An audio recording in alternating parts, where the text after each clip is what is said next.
at like 6'2" or 6'3" or something. At the rate he's going, the tallest McAtee ever. It could be, yeah. No McAtee man has been over 6 foot even.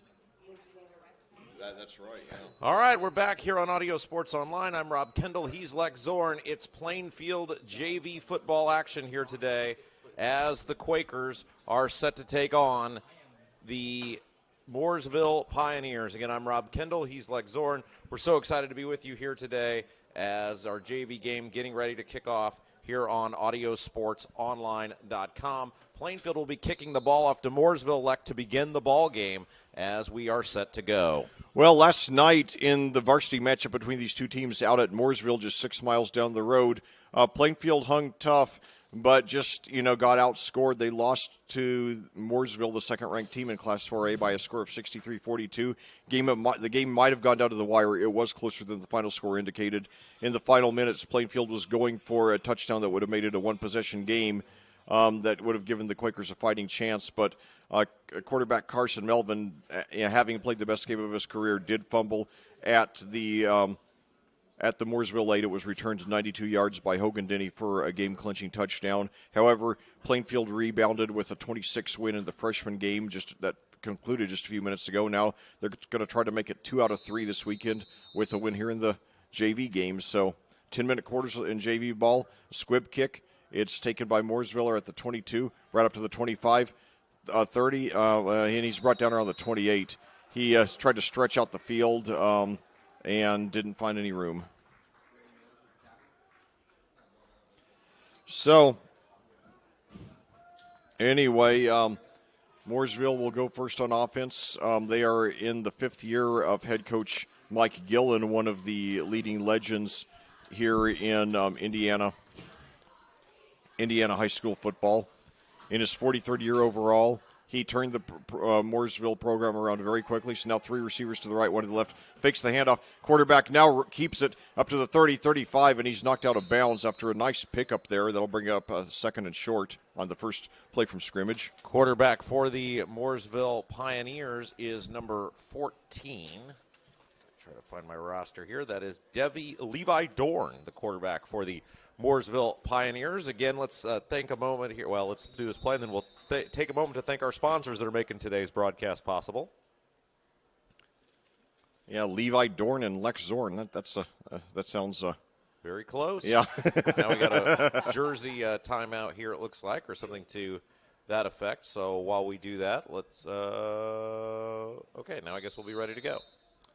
So now Pioneers line up. And now they're going to spend a timeout. So, yeah. All right, so let's thank our sponsors here that are making the broadcast possible. CCB Contracting, Geodis, Gannell Financial, FC Tucker Homes, Haynes Roofing, Team Turley Fairway Mortgage, Bailey & Wood Financial Group, Marietta CPA, the Tropical Smoothie Cafe of Avon, Jimmy John's and Jack's Donuts, Plainfield, BGW Construction LLC, and the Beacon Sign Company. Well, Rob, I have a Sunday afternoon ritual. A Sunday afternoon, I go to an internet cafe so I can get some privacy, and that's where I write my pregame show for the next Friday's games. And there's always, when I study Plainfield's opponent, I always I always read about players who I look forward to seeing in person. And last night, the player I most look forward to seeing in person was Nick Patterson, their sensationally talented quarterback. And hold that thought. So now the Pioneers line up, 1 receiver to the left, 2 to the right, and now we got the play whistle dead. But Nick Patterson last year as a sophomore for the Pioneers had 21 passing touchdowns, 20 rushing touchdowns. I don't know of any 2020 guy previously in state history, and he was only a sophomore.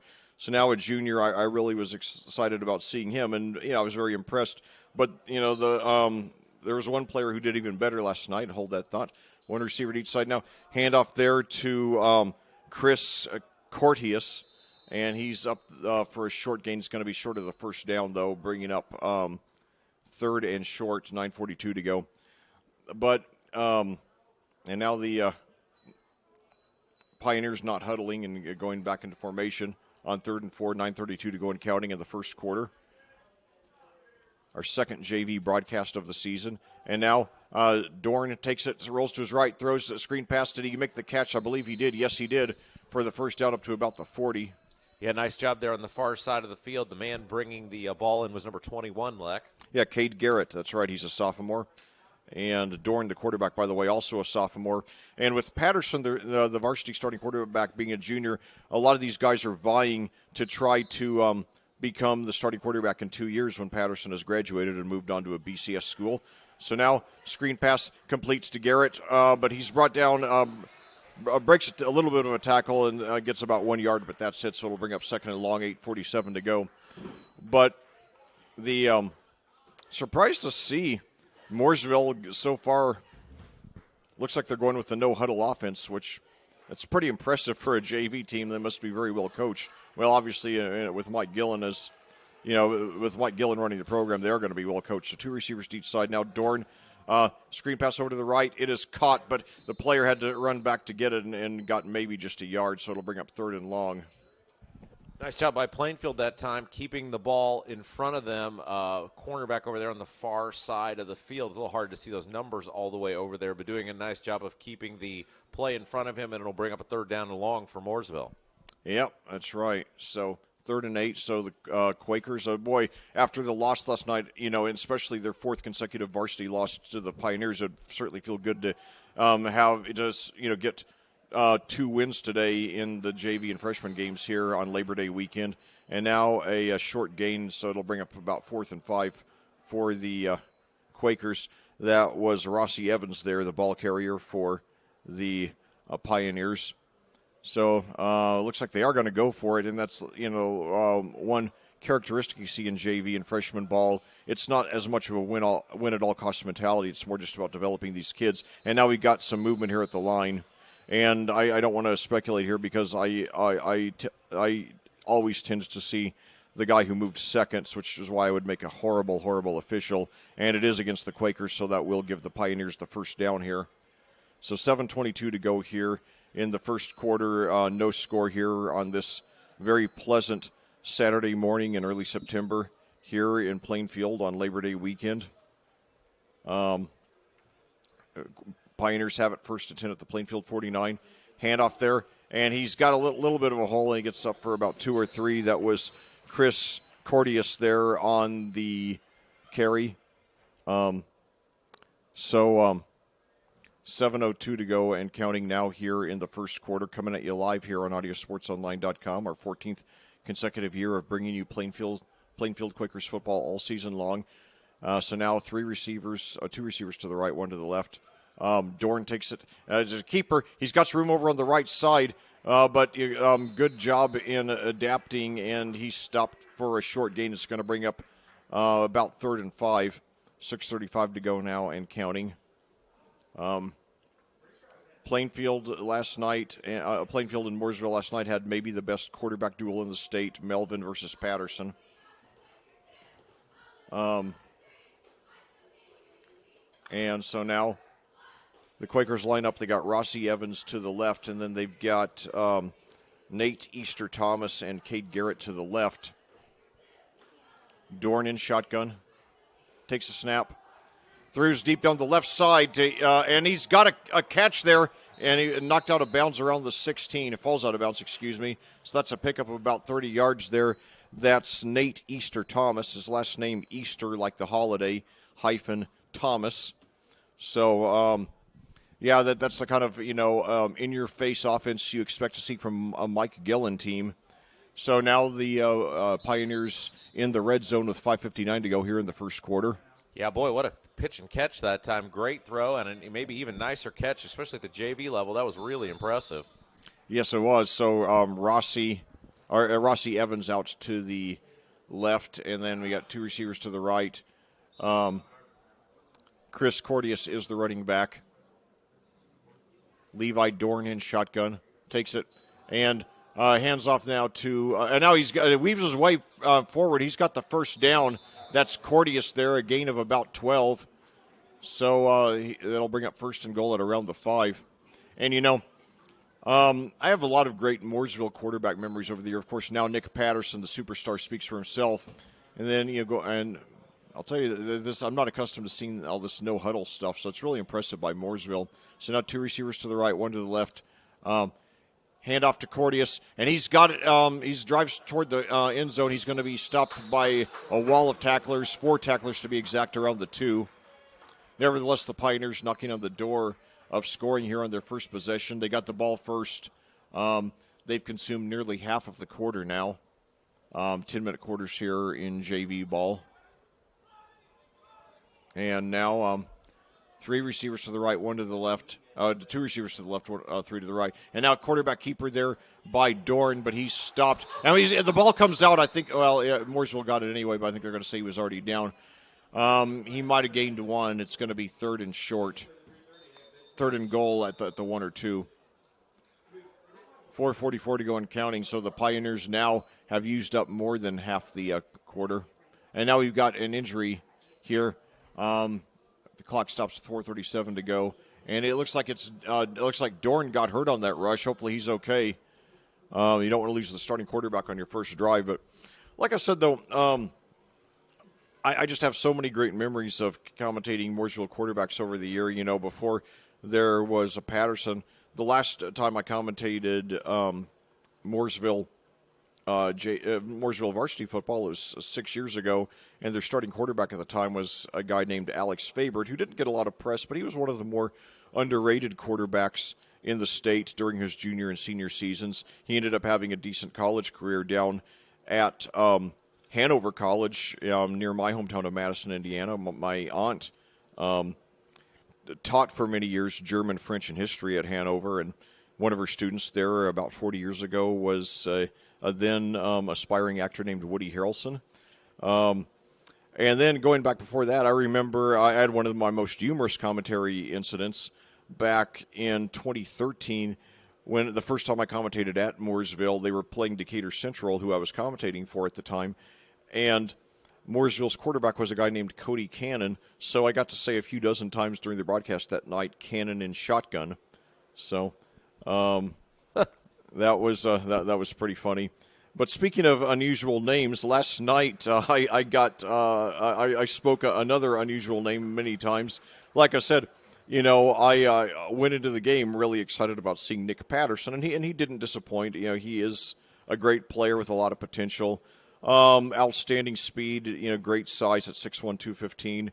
A great arm, needs to work on his accuracy a little bit with his passing, but other than that, he's got all the tools to become a superstar quarterback, not only in high school, but he's already a superstar quarterback in high school, but he's got the potential to be a college superstar as well. NFL, too early to tell, but he certainly has a lot of physical tools. And but anyway, but the player who impressed me the most last night was a guy, one of the more unusual names I've commentated in my career, a kid named Gideon Brimage, and he scored 6 touchdowns last night. So he had an incredible performance. So he was the one who actually got my attention more than did Patterson. So now back to action here. The Pioneers with backup quarterback in the game. Now they're going with Cade Garrett at quarterback. We'll see how he does.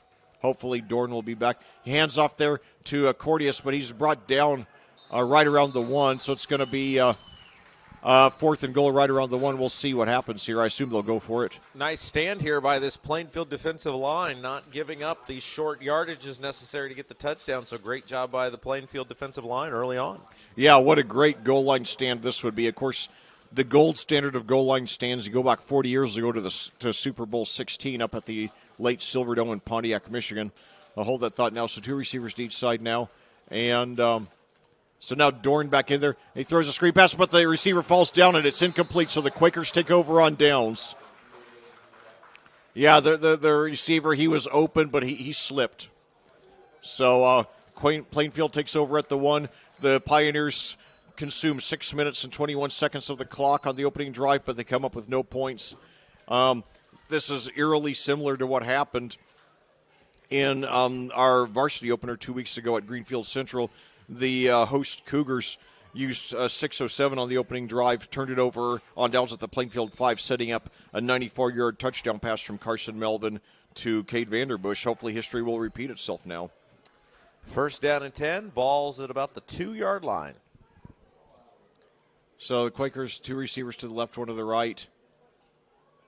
I believe that's Stevens in there at quarterback. Yeah, I'm sorry.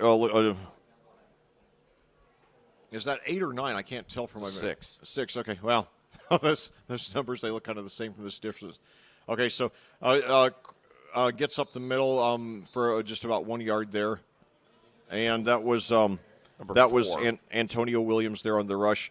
The quarterback is Hunter Newell. He dressed last night. He was available for the varsity game, did not play, but he's getting some minutes now today. So hopefully that'll help him get ready in case he's ever needed to fill in for the great freshman Carson Melvin. So now 3 receivers to the left, 1 to the right. Newell in shotgun. Takes it high snap. Rolls to his left, trying to avoid the safety. Gets rid of it, and it's intercepted. It's intercepted there. So he runs out of bounds immediately. That was Rossi Evans there, lined up at wide receiver on the Pioneers' first possession. So now it turns out that the Pioneers might not be harmed after all after that turnover on downs. Maybe the Quakers have another goal line stand in, then we shall see. 2:59 to go. Still no score here in this JV game, game 3 of 9 on the season. Coming at you live here from Plainfield, from Red Pride Stadium. So 2 receivers to the left now, 1 to the right. Dorn in shotgun, takes it, rolls to his left. He's got time, throws into the end zone, and it's off his arms. So that was Cade Garrett, the intended receiver, so it'll bring up 2nd down and 10 for the Pioneers at the Plainfield 16, 2:54 to go. Thank you so much to all of you for joining us and making us part of your Labor Day weekend. So, hopefully all will have a great Labor Day weekend with your families. So 2 receivers now to each side. Dorn in shotgun. 1 running back takes a snap, and now hands off. But they're right on top of him. They bring him down for a gain of just about 1. That was Cordius there on the rush. So the Plainfield, the defense just hanging tough. They refuse to give in. And now we've got a 3rd and 9 here coming up, 2:35 to go and counting. That would be incredible if we stopped Mooresville 2 consecutive possessions in the red zone. Yeah, what a great job by this defensive line, just really standing up, and pushing the Pioneers back, or at least not letting them push forward. Yeah, and certainly, Brian Woodard teams have had a lot of success over the years on defense. Now 2 receivers to the left, 1 to the right. Fakes the handoff, throws up the middle, and it's tipped. Oh, boy, that was would have been great if we got an interception. But now we got 4th and long here for the Pioneers. So I assume they will go for it here. Unlikely that you're going to see a 32, 33-yard field goal attempt in them. Yeah, that hit off the helmet of the Mooresville receiver, went way up in the air that time. Number 94 for Plainfield, Aiden Crouch, had an opportunity to get it, but fell harmlessly incomplete. So 2 receivers to the left, 1 to the right. Now Dorn takes it, rolls to his left. He looks, and now he might take it himself. He does, and he's knocked out of bounds, but short of the 1st down. He picked up about 6 or so the Quakers will take over on downs. Yeah, what a nice job back-to-back times by this Plainfield defense down there in the red zone, standing up and standing firm and getting those Pioneers off the field. So, the Pioneers have dominated this game so far, but still no points to show for it. And this time Plainfield takes over in slightly better field position. Last time it was the 1, this time it's the 8. So now we've got Braden Mills lined up to the left, along with, I believe, that's Marcos Rivera. And then 2 receivers to the right. Newell in shotgun. And a handoff there, and he's up, breaks the tackle. And now 3 or 4 Pioneers join in, so he gets about 3 or 4 out of it. That was Tony Petro on the rush for about 3 or 4 yards. And now the Quakers going for the no-huddle offense, too, so we've got 2 receivers to each side now. Newell in shotgun, shaking off that first interception. It's a low snap, but he gets it away, and the pass is deflected, however, bringing up 3rd and 6. So passing has not been a strength so far for the Quakers. We'll see if they can iron it out here on 3rd down. Yeah. But Newell, keep in mind he was injured to start the season, so he's still probably a little rusty. So hopefully he'll shake off some of that rust here in this game, and be ready to back up Carson Melvin next Friday night as the Quakers return to varsity action against Perry Meridian, a game that now looks like it's a lot tougher. The Falcons now coming in with a 2-1 record, and now some miscommunication. The player didn't turn around until it was too late. That was Bryce Pax, the intended receiver, bringing up 4th and 6. And so we'll see a punt here for Plainfield. And, Perry Meridian, this is their 4th year in the Mid-State Conference. The first 3 years, even though they're the only 6A team in the conference, Plainfield won, won those first 3 games, 42-7, 42-20, and 42-7 again. Are they going to go for it here on 4th and 6? Or is the quarterback going to punt, which sometimes you do see? And now, and we apparently drew them off sides, so... now 4th and 6 becomes 4th and 1, so maybe we will go for it. Yeah, free 5 yards there by Mooresville, jumping off sides. And this is a situation in a varsity game you would almost never see a team go for it, even on 4th and 1, this deep in their territory, this early in the game. But, you do see it sometimes in freshman and JV ball, where, like I said, your main thing is just to test the kids, challenge them. It's not so important whether you win or lose. Oh, they did get the first down. All right, there you go. All right.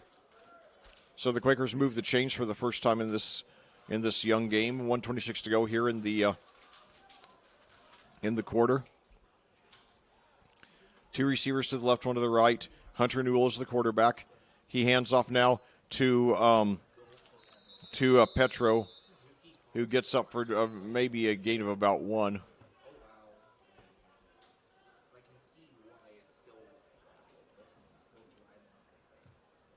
So second down. Now it looks like they're marking him at the line of scrimmage. So 2nd and 10 for the Quakers, 1 of 3 to go and counting. Still no score here in the first quarter against Mooresville. The Pioneers have driven into the 10 on both of their first 2 drives, but turned it over on downs both times. So now fakes the handoff, rolls to his left, and now he's got some room up to the 20, 25. He's got the first down out of bounds near the 30. So a nice pickup there by Hunter Newell. That was the first big play for the Quakers on offense today. They're marking him down between the 29 and the 30, 47.4 seconds to go now. He did a nice job spinning out of that one and was wide open. A lot of room to run there. Yeah, it was a good fake, that he faked it to the running back who ran to Petro, who ran left, and then Newell ran right. And now hands off to Petro this time, and he's got a hole up the middle and spins around and gets almost a first down. He gets 8 or 9 out of it. So the Quakers now starting to get something going on offense here. And glad that they're getting, Hunter Newell this important game action here. So 2 receivers to the left, 1 to the right now. Newell hands off to Petro. He's up. He might just have the first down. I think he does. 19 seconds to go. They have not stopped the clock yet. They're marking him down just short. So a 3rd and 1 here. 11 seconds to go. The Quakers do not have to run another play. I do not believe they will. Maybe they. Oh, yeah, the quarterback's still looking at the sideline. 3, 2, 1. So after 1 quarter of play here in this JV game, Mooresville and Plainfield tied at 0, but the Quakers starting to get something going on offense. Yeah, let's again thank the fine sponsors who make our Plainfield football broadcast possible this year, whether it's the varsity, the JV, the freshman, or the Brian Woodard Show. CCB Contracting, Geodis, Canal Financial, FC Tucker Homes, Haynes Roofing, Team Turley Fairway Mortgage, Bailey & Wood Financial Group, Marietta CPA, Tropical Smoothie Cafe of Avon, Jimmy John's and Jack's Donuts, Plainfield, BGW Construction LLC, and the Beacon Sign Company. I'm Rob Kendall. He's Lex Zorn. No score here at Plainfield High School. Quarter number 2 of the JV action between the Plainfield Quakers and the Mooresville Pioneers set to get underway. Well, the first quarter was dominated by Mooresville. The Pioneers took the opening kickoff and drove it down to the Plainfield 1, but turned it over on downs after consuming 6 minutes and 21 seconds on the opening drive. Then a Hunter Newell interception seemed to set up another easy scoring opportunity for the Pioneers. However, they turned it over on downs at the 8 this time. And this time the Quakers are getting something going on offense. They've now gotten 3 first downs, and they've advanced from the 8 to the 39, to the Mooresville 39, and Now line up with 3 receivers to the left, 1 to the right. The quarterback is Hunter Newell. He takes the snap, throws up the middle. He's got a reception up to the 46. He's tripped up. So that was 89. Yeah, that's Isaiah Miller there. He's a sophomore, 6'4", 185. That's great wide receiver size. Great wide receiver size. So now, let's see. We got Braden Mills lined up to the left, and then to the right, 2 receivers to the left. Now fix the handoff and screen pass. And that's the second time today where it looked like the receiver just didn't turn around in time, so a little bit of miscommunication there. That'll bring up 2nd and 10 for the Quakers. They are in Mooresville territory for the first time in this game. 4 first downs on this drive now. Trey Ross was the intended receiver for Plainfield. So now the Quakers, they have Grant Irwin, scored a couple of touchdowns 2 weeks ago in the JV opener against Greenfield Central, which we also brought you here on audiosportsonline.com. So we got Irwin and Pax lined up to the left, 1 receiver to the right. Hunter Newell is the quarterback, takes the snap, hands off, and he's brought down in the backfield. He was tripped up by 1 receiver and then about 1 defensive man. He was tripped up by 1 defensive man and about 4 others swarmed him. So good coverage there by the Pioneers. Yeah, the Pioneers just flooding in there and nowhere for the running back, 38, Petro, for Plainfield to go. Not his fault. Just tried to make the best of a bad situation. Will bring up 3rd and long. So 3rd and 15 for the Quakers. 3 receivers to the right, 1 to the left. Newell in shotgun, Petro, the running back. Snap, rolls to his right. Now he looks downfield, rolls to his right again, looking for something, and he tries to rush it himself, but he runs out of bounds for a loss of 1 or 2 yards, bringing up 4th and long. Yeah, just nowhere to go with it again that time. Nice pressure by the Pioneers, and then the secondary keeping the Plainfield receivers in check, so it'll bring up 4th down. 4th and long. Let's see what the Quakers decide to do here. They've already gone for it once early. Well, they got it. They didn't have to go for it, but looked like they were intent to go for it. 4th and about 17 here. So 3 receivers, 2 receivers to the left, 1 to the right. They are going for it here. Probably going to be a punt of some sort. Now another sides.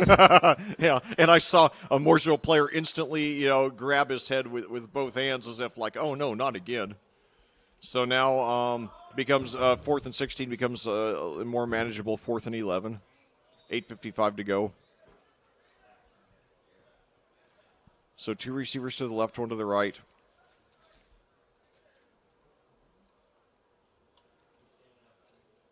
But he does punt it. And it caught at the 18, brought up to the 25, 30, about the 34. So that was a decent return, about 16 yards there. Yeah, nice job as you said that. Nice job as you said, Leck, that time. Dylan Gardner there on the return for the Pioneers. He is a sophomore. No score in the ball game early on. 8:47 left to go in the first half of action. Mooresville with the ball. There's a high school up near Lafayette, a small school. It's called Pioneer High School. So it would be odd as a commentator if you ever commentate Mooresville against Pioneer, Pioneer playing the Pioneers. Of course, I'm surprised after 100 games. Well, hold that thought. And now a handoff there. It rolls around the right side, and we got a flag here. Boy, he was hit hard. Thought it might have been a horse collar tackle, although the flag was before that. That was Cordius there on the rush for the Pioneers. Usually in the area of a hold where that flag is thrown. We'll see. Yeah.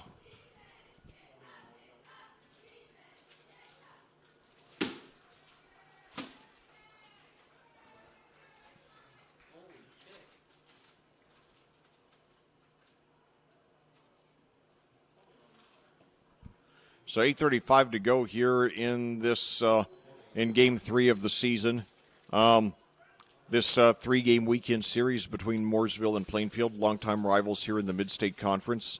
Last night, Mooresville won the varsity game 63-42. Plainfield, however, avenged that loss a little bit with the 26 freshman win. Now they're trying to get a JV win as well to show that, we've got a bright future of this program. and hopefully give us a psychological edge over the Pioneers. So now Mooresville, first down and 20. Drops back, throws up the middle, and it is broken up there. Nice coverage there on the pass. That was, yeah, that's right. Yeah, Ronnie Moore there. Good job deflecting that pass, bringing up now second down and 20. And, Rob, they don't have the electronic yard markers like they did last night. Those were really cool. Yeah, I've never seen those before at LEC. They had electronic yard markers that would show you what down it was. That was pretty neat. Oh, yeah. Yeah, those were really cool. I don't recall seeing those before. So now Mooresville, they moved the ball well, but they've come away with no points despite getting it into the 10 on 2 occasions. And now screen pass completes to Cordius. He's got room on the left side up to 30, 35. He got a flag, 40, 45, 50, 45. One man to beat. I think he stepped out of bounds. He's going to run all the way to the end zone, but I think he stepped out of bounds, and it might be coming back anyway because there was a flag. Yeah, flag all the way back at about the 42-yard line. We'll see what that is. So one good thing about having Rob with me for these broadcasts is that he's a lot better at picking up penalties than I am. He would make a much better official than I would. Let's see. Holding the call on the Pioneers. So the bad news is it'll negate a big gain. The good news is it was far enough down the field that they only lost about a yard or so on the play. Yes. Actually, no. I mean, they actually picked up about 10 yards on the play. So now it'll bring up a second down and 10 versus a second down and 20. Silver lining.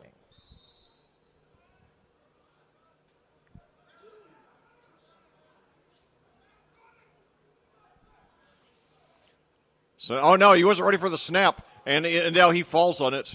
And a flag flies on from the sideline as well, so we'll see what the flag is. It's a big loss for the Pioneers on the play. If it's on Mooresville, it'll likely be declined.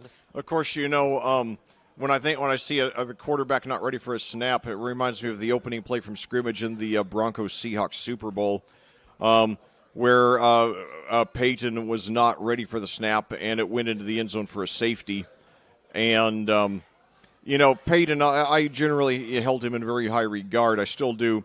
But occasionally in a press conference, his, attempt to avoid controversy by saying something that clearly wasn't true did annoy me. And I remember his post-game conference, at the post-game press conference in that game, he said that snap was nobody's fault, which, of course, is, I don't know if it was his fault or the center's fault, but it was somebody's fault, So he just annoyed me so much with that comment. But I was glad to see him get a win for a Super Bowl win with the Broncos a couple years later to close out his career. So anyway, now back to action here.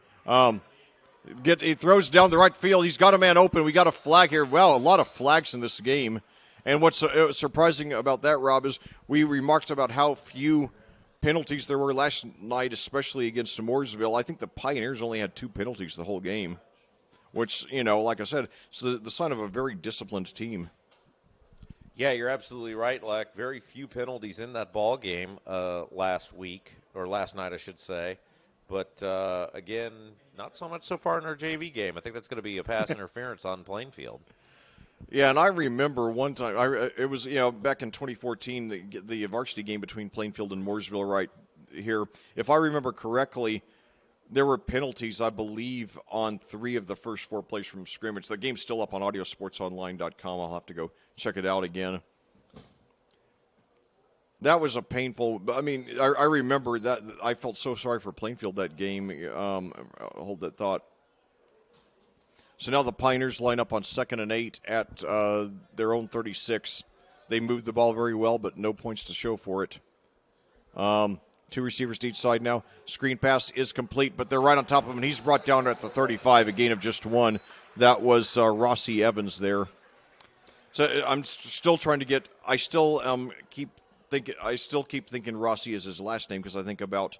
I think it's Alexander Rossi, the auto racer who won the Indianapolis 500, the 100th edition a few years ago. So I'm not accustomed to seeing that. By the way, Rossi, trivial note. The Italian word for red. So, anyway, 2 receivers to each side now, 3rd and 8. Mooresville trying to get the breakthrough score.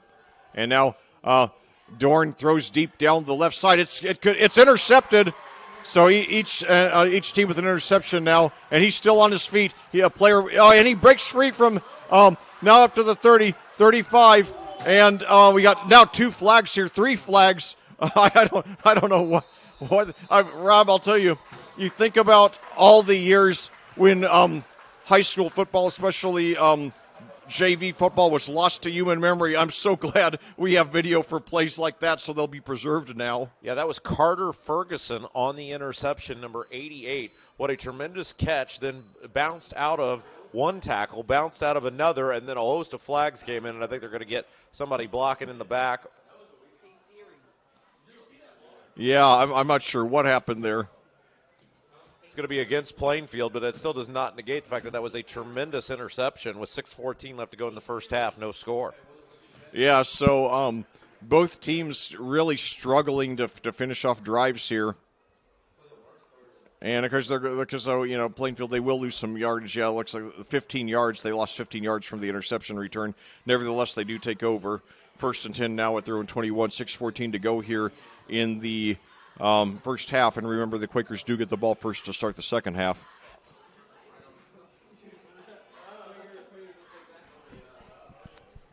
Yeah, so we see a plane there flying nearby.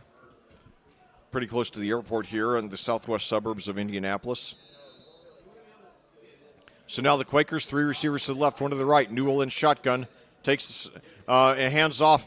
That's, Antonio Williams, and he gets about 3 or so.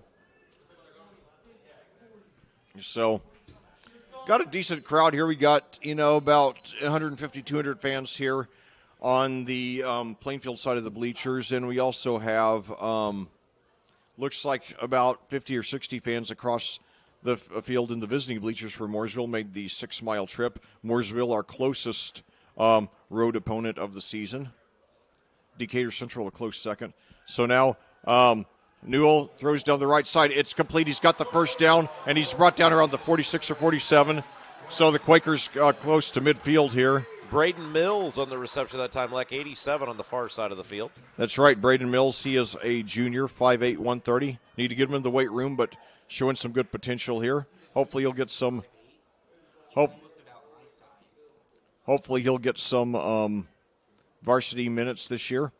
So now we've got Pax and Mills lined up to the left. Antonio Williams is in there at running back. Hunter Newell is the quarterback. And now, so now they got 2 receivers to each side. And now screen pass, it is complete. Over on the right side, he's past the 50 and knocked out of bounds, or stopped around the 46. That was Irwin, I believe, his first reception of the game. He had the 2 long touchdown receptions a couple of weeks ago in that 28-2 win over Greenfield Central that we also had the pleasure of bringing you. So that'll bring up 2nd and short now for the Quakers. It'd be great if they could get this score here late in the first half, and they do get the ball first to start the second half, so that would give them a chance to take a 2-possession lead. And now they're walking it back for some reason. Didn't see a flag. Yeah, nor did I. Appears to have been a 5-yard penalty, whatever it was. So 2 receivers to each side now. Newell, the quarterback, Williams, the running back. Snap. And then screen pass to Irwin. He's got it, but they're right on top of him, and they bring him down for a gain of just about 2. I don't know what the penalty was there that time, Leck. I missed it. I did too. Yeah, I did too.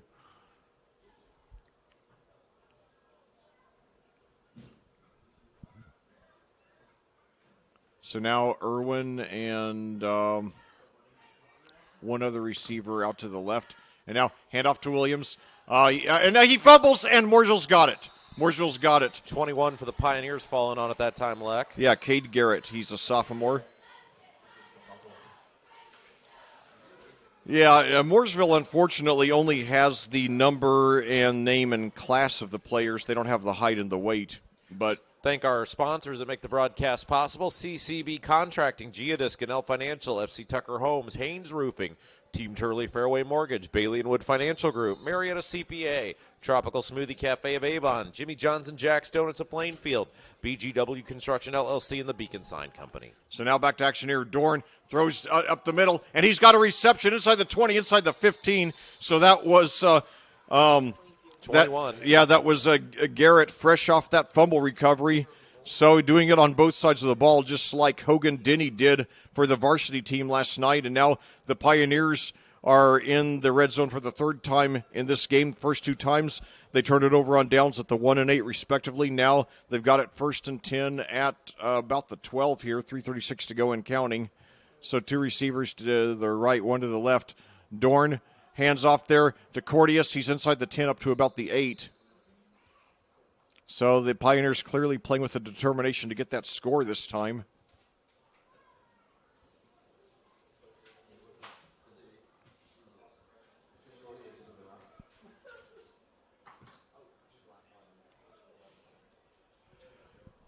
Yeah, second down coming up, Leck. They need to get down to about the 4. So Easter Thomas to the left, Evans to the right, and now we got a timeout. I believe Mooresville, I think their attitude is, hey, we got it into the 10 twice, turned it over on downs. Let's not let it happen again, especially because Plainfield does get the ball first to start the second half. Still no score here in this JV game. After 17 minutes of play, they have 10-minute quarters here in JV ball, 3 minutes even to go here in the second quarter, coming at you live here on Labor Day weekend, 11:35 your time of day. Don't forget that Friday night, the Quakers will return to varsity action for the first of 2 consecutive home games, both of which have good potential. Next Friday, we're going to have the Perry Meridian Falcons, followed a week from Friday by the Greenwood Woodmen, both mid-state conference rivals. Greenwood has been our rival for decades now. Perry Meridian now in their 4th year in the mid-state conference. We won our first 3 games against them, easily, but the Falcons now, after winning only 3 games total the last 4 years combined, enter this game with a record of 2-1, possibly turning the corner. So now Dorn in shotgun here, takes it, fakes the handoff to Cordius, rolls to his right. They're right on top of him. He gets rid of it to avoid a sack. And they're going to get him for intentional grounding. All right. It could be roughing the passer, Leck. Let's see what the call is here. Looked like intentional grounding to me, but we will see. Just going on the reaction of number 40 for Plainfield, Landon Walling. He didn't seem too happy about it. Yeah, I mean, it looked to me like, maybe they decided the hit was after he got rid of it, though, but it did look like intentional grounding to me, nevertheless. But, yeah, come to think of it, I think the hit was after he released it. So, and, of course, over the years in football, one of the changes is that, rules have been, modified to protect the quarterback. Yeah, and that's what it was, so now at half the distance to the goal, it moves it up to the 8. To the 2, rather. Fans here making their displeasure known here on the Plainfield side of the field. So 2 receivers to the left, 1 to the right now. Fakes the handoff to Cordius, rolls to his right. He could take it himself. He dives, but he's brought down a yard or 2 short. Nice job by the aforementioned Walling coming up and making the hit that time. Somebody over pursued on the end for Plainfield, and that could have been a touchdown, but Walling was able to come up and make that hit. Yep, touchdown saving hit. So now Evans to the right. And now in the shotgun, he tries to quarterback sneak. Did he get in? I thought. Oh, they're going to call him down in the backfield, it looks like, Leck. Yeah, I thought he was too. In fact, it looked to me like he might have bobbled the snap. But anyway, it'll bring up 3rd and goal at the 1. Already in this game, the Pioneers have turned it over on downs and now is Plainfield's going to spend a timeout with 2:07 left to go in the first half. They're looking to preserve as much clock as possible to get the ball back. Yeah, glad that they saved their timeouts today. Last night, and they used all 3 of their first half timeouts by the early second quarter. And, certainly you like to save them for, the last 2 minutes if you can. And the Quakers have pretty well done that. They're using their first with 2:07 to go here in the quarter.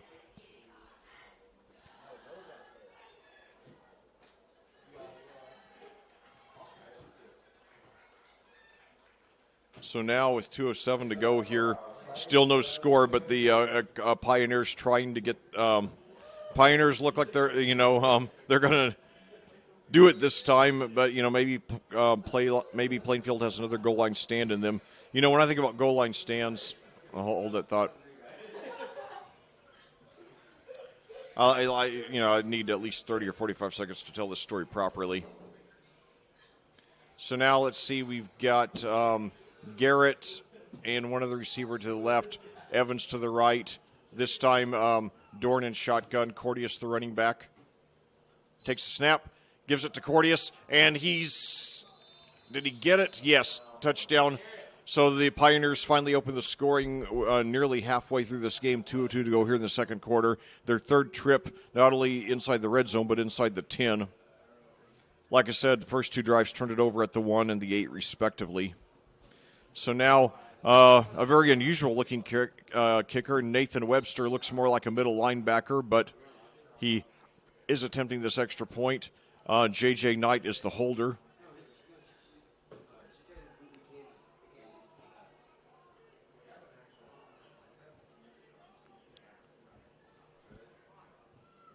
The snap, low snap. And it's somebody got a piece of it. Did it go over anyway? No. No good. So your score 6, Mooresville 6, Plainfield 0. The Quakers have 2:02 left in the first half to even up the score or take the lead. And then they do get the ball first, start the second half. So hopefully they'll get a touchdown here to close out the first half and then get another touchdown to start off the second half and seize this game. Yeah, let's thank our sponsors again who are making today's broadcast possible. CCB Contracting, Geodis, Canal Financial, FC Tucker Homes, Haynes Roofing, Team Turley, Fairway Mortgage, Bailey & Wood Financial Group, Marietta CPA, Tropical Smoothie Cafe of Avon, Jimmy John's and Jack's Donuts Plainfield, BGW Construction LLC, and the Beacon Sign Company. Well, back here at Plainfield, we're coming off the long-awaited first score of this junior varsity game. Mooresville just took a 6-0 lead on a 1-yard touchdown rush by Chris Cordius. The extra point attempt by Nathan Webster was no good. It was partly blocked. Now the Quakers coming out to receive the kickoff. We have Grant Irwin and Brett Shaner back deep to receive. Shaner is a junior, as is Irwin. A very short kick, fielded at about the 32, brought up to the 35, 40, 45, so the Quakers will be starting in good field position here. Yeah, let's see if they can respond. Minute 58 to go, now down the score, 6-0. That's right. Quakers have had, they've done a lot of good things on offense. Their quarterback, Hunter Newell, I believe this is the first weekend that he's dressed all year, so he's shown some promise. He is the varsity backup.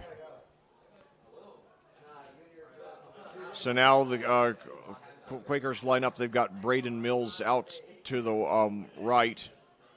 3 receivers to the left. We got Grant Irwin, Bryce Pax, and one more. Newell takes it.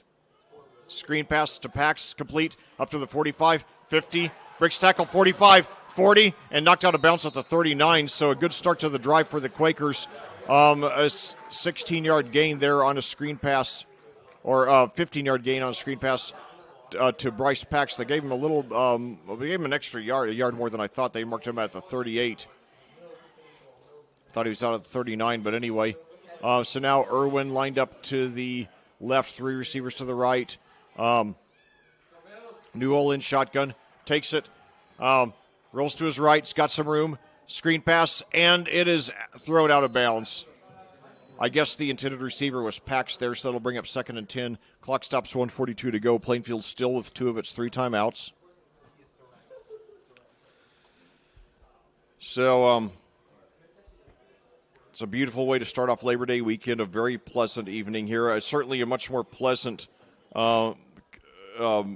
game for us to commentate than that JV debut a couple of weeks ago against Greenfield Central, where we had that intense sunlight coming in and really baking us here. Yes, this is much better. Yes, I mean, we got the window open, a very cool breeze, about 70 degrees outside here in Plainfield. So one receiver to the left, 3 to the right. Newell takes it, drops back, throws down the left side to Irwin. Touch! He's got it! He's got it! Did he get in? Yeah, touchdown! Grant Irwin, 2 touchdowns in our broadcast debut 2 weeks ago, and then another one tonight. This one coming from 38 yards out.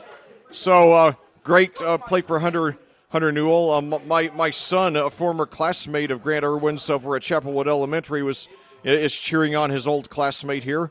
So yeah. And then they gave the points to the Pioneers, though, so it's showing a Mooresville 12. And okay, they're correcting it now. So they're going for 2 here. So Pax and Irwin lined up to the left. Newell in shotgun. Now hands off there to Petro. They're right on top of him, though. They bring him down, so the score remains tied. Nevertheless, great job by the Quakers finally coming alive on offense. Hunter Newell healthy now after missing the first 2 games, and throws a 38-yard touchdown pass by down the left side to Grant Irwin, who's playing more and more like he's going to get some varsity action this season. Irwin is 5'10", 180. I'm almost as tall as Grant. Yes, you are. So, I think I'm 5'9". I might be at the 5'9". So now Plainfield kicking off from the 40. Your score is 6-6. Each team went with a touchdown and a failed conversion. And that's one thing I'll tell you, though. Hold that thought, but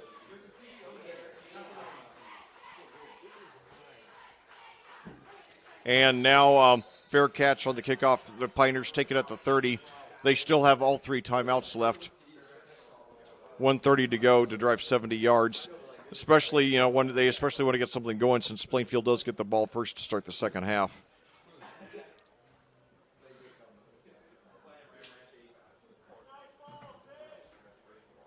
So now the Pioneers line up. They've got Cade Garrett and Nate Easter Thomas to the right, one receiver to the left. Their quarterback is Levi Dorn. Takes it, rolls to his right. He's pressured, throws, and it's intended for Easter Thomas. It was no good. He was well covered, so it'll bring up 2nd and 10, 1:25 to go. And I'll tell you, if assuming that Mooresville passes every play on this possession, if they have 3 incomplete passes, we could get the ball back with over a minute to go and still 2 timeouts, still time enough to do something. So now 2 receivers to the right, 1 to the left. Dorn takes the snap, drops it back, throws deep down the left side. I think it's going to be it's intercepted. Yes. So 2 interceptions now by the Quakers today. And that was number 88, Leck, with the interception. Yeah, that's Carter Ferguson. So, yeah, Ferguson, I believe he got the first one as well. And check that, I had made a mistake. I was looking at the wrong side of the roster early. Number 40, and I'm sure I'm going to hear this from someone, and I should. Number 40 is Gavin Hendry for Plainfield. So now the Quakers take over. Still 2 timeouts left. They take over at their own 33. What a play by Carter Ferguson. Yeah, and, that's one thing that, I think. Second time. Yeah, and what I think now that they're obviously they're going to start counseling Dorn on his throws deep, because that's twice where, he threw it, for the fairly easy interception. Same place. So now they blitz him, but he dodges it and gets out of bounds for the first down. So great play there by Newell, gain of about 12. They came in right after him, but he wove through the middle. Yeah, Hunter Newell, just a sophomore, obviously, with number 13, Carson Melvin, the freshman quarterback. Plainfield has a good problem here, a dearth of talent at quarterback. That's right, and of course I remember, for 3 years, hold that thought, but 2 receivers to the left, 1 to the right. And now handoff there, and now he does the same thing again. We got a flag this time, and now Newell dodges a tackle, but then he's swarmed by about 4 tacklers for Mooresville, and holding going to be the call against Plainfield. So good break for the Pioneers. They're trying to avoid going down, here in the first half, especially with Plainfield getting the ball first. to start the second half, and the Quakers now starting to hit their stride on offense. But special thanks to all the fans who came out to support these kids today. And, it's a great way to start your Labor Day weekend with the varsity game last night and then this JV freshman doubleheader today. As a plane now is pretty close to flying overhead the stadium here. So now first down and 27 now. Screen pass complete. He's got some room there on the right side. He's still going to be far short of the first down. 52 seconds to go. And Plainfield may be content now to just run some clock here. Obviously, they were facing that first and very long. Now a second and long, and let's see what they do here with the clock continuing to wind. So 2 receivers to the left, 1 to the right. But, yeah, I think Mooresville's just going to try to take away the big play now. So now Newell, though, he throws deep down for Irwin. He made the catch. Oh, my God. He bobbled it, but he caught it. So now the Quakers are in business here. They got to stop the clock to move the chains. And the clock keeps running. They need to put about 5 seconds on the clock. Yeah. The clock ran for a good 5 or 6 seconds after he got the first down. So now first and 10 for the Quakers at the 30. I thought they were going to be content to just, go into the locker room tied. But now that long pass about 40 yards downfield to Irwin under good coverage, too. So Grant Irwin making a good case for himself to move up to the varsity team for next Friday's game against Perry Meridian. And I don't know what it is. Not only am I a sports commentator, but I'm also a voice actor. There are certain things that are just hard to say. I always have a hard time saying Perry Meridian coherently. I don't know what it is. But maybe I ought to call him PM, and maybe that would work better. But anyway, the thing is with Irwin playing varsity ball, we have Hessing, we have Vanderbush, we have hold that thought now. So now Irwin to the left, and we got Pax and 2 others to the right. Newell takes it, rolls to his right. Still Quakers with the timeout now to Pax, and he nearly makes the catch. So it's incomplete. 13.6 seconds to go. And I think we got a flag there. Yeah, it looks like it's going to be pass interference against Mooresville. Yeah, and we still got a timeout left, so still a full range of options to work the whole field. But yeah, we've got, as far as wide receivers, we got Vanderbush, we got Hessing, we got Caden Smith. 2 of those 3 are seniors. Hessing's a junior. Smith and Vanderbush are seniors. So certainly Irwin will get a lot of opportunities on varsity next year, but he'd like to get some this year as well. Hopefully he will. And Cooper Springs also is starting to do some good things, on the varsity as well. And, of course, Blake Woodard got that touchdown in the Greenfield Central game. But Springs and Woodard are seniors also. So next year will be, I think, Irwin's breakthrough year. But it's good to see that he's having these great JV moments now. So now 2 receivers to each side. Newell, and they're sworn they're going to have to use that timeout. 10 seconds to go. And the Quakers do use their timeouts, 8 seconds now. So they're going to have to, right now, either throw into the end zone or very close to the sideline. It'll be second down. Time for at least 1 play, maybe 2.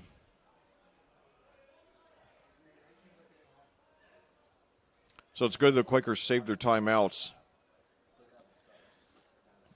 I'll tell you one thing that, it's going to be overshadowed, of course, by the offensive pyrotechnics.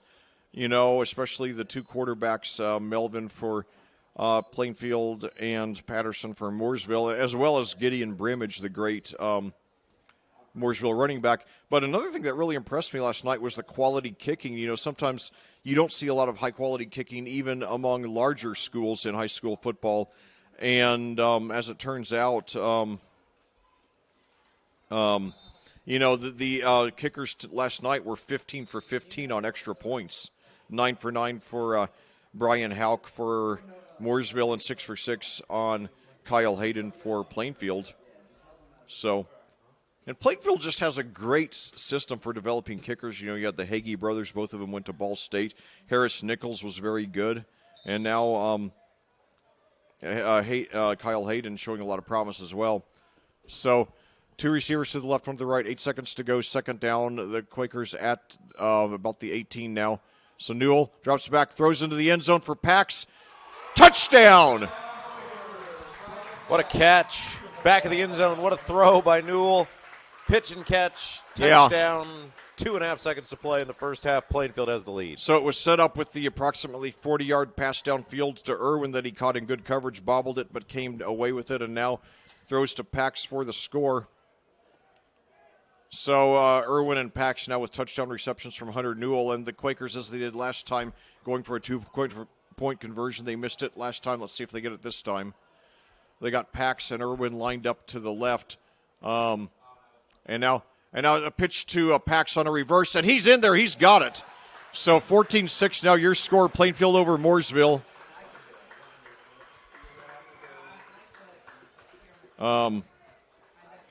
So 2.4 seconds to go, likely just a squib kick coming up. And the Quakers look like they will take this lead into the locker room and come out with a chance to take a two-possession lead, on the first possession of the second half. They do get the ball first.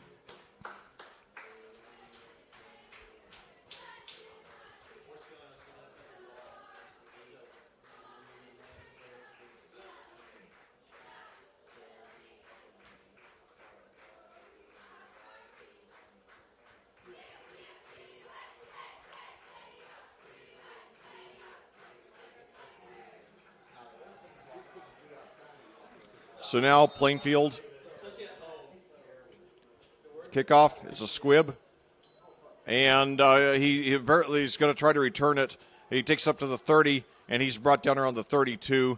That's Cade Garrett on the return. So after a very slow, sluggish offensive start by both teams, the offense has come alive late in the second half, and your Plainfield Quakers, after going down 6-0, get two late touchdowns to take a 14-6 halftime lead over Mooresville here in junior varsity football action. My name is Lex Zorn. I'm joined by Rob Kindle.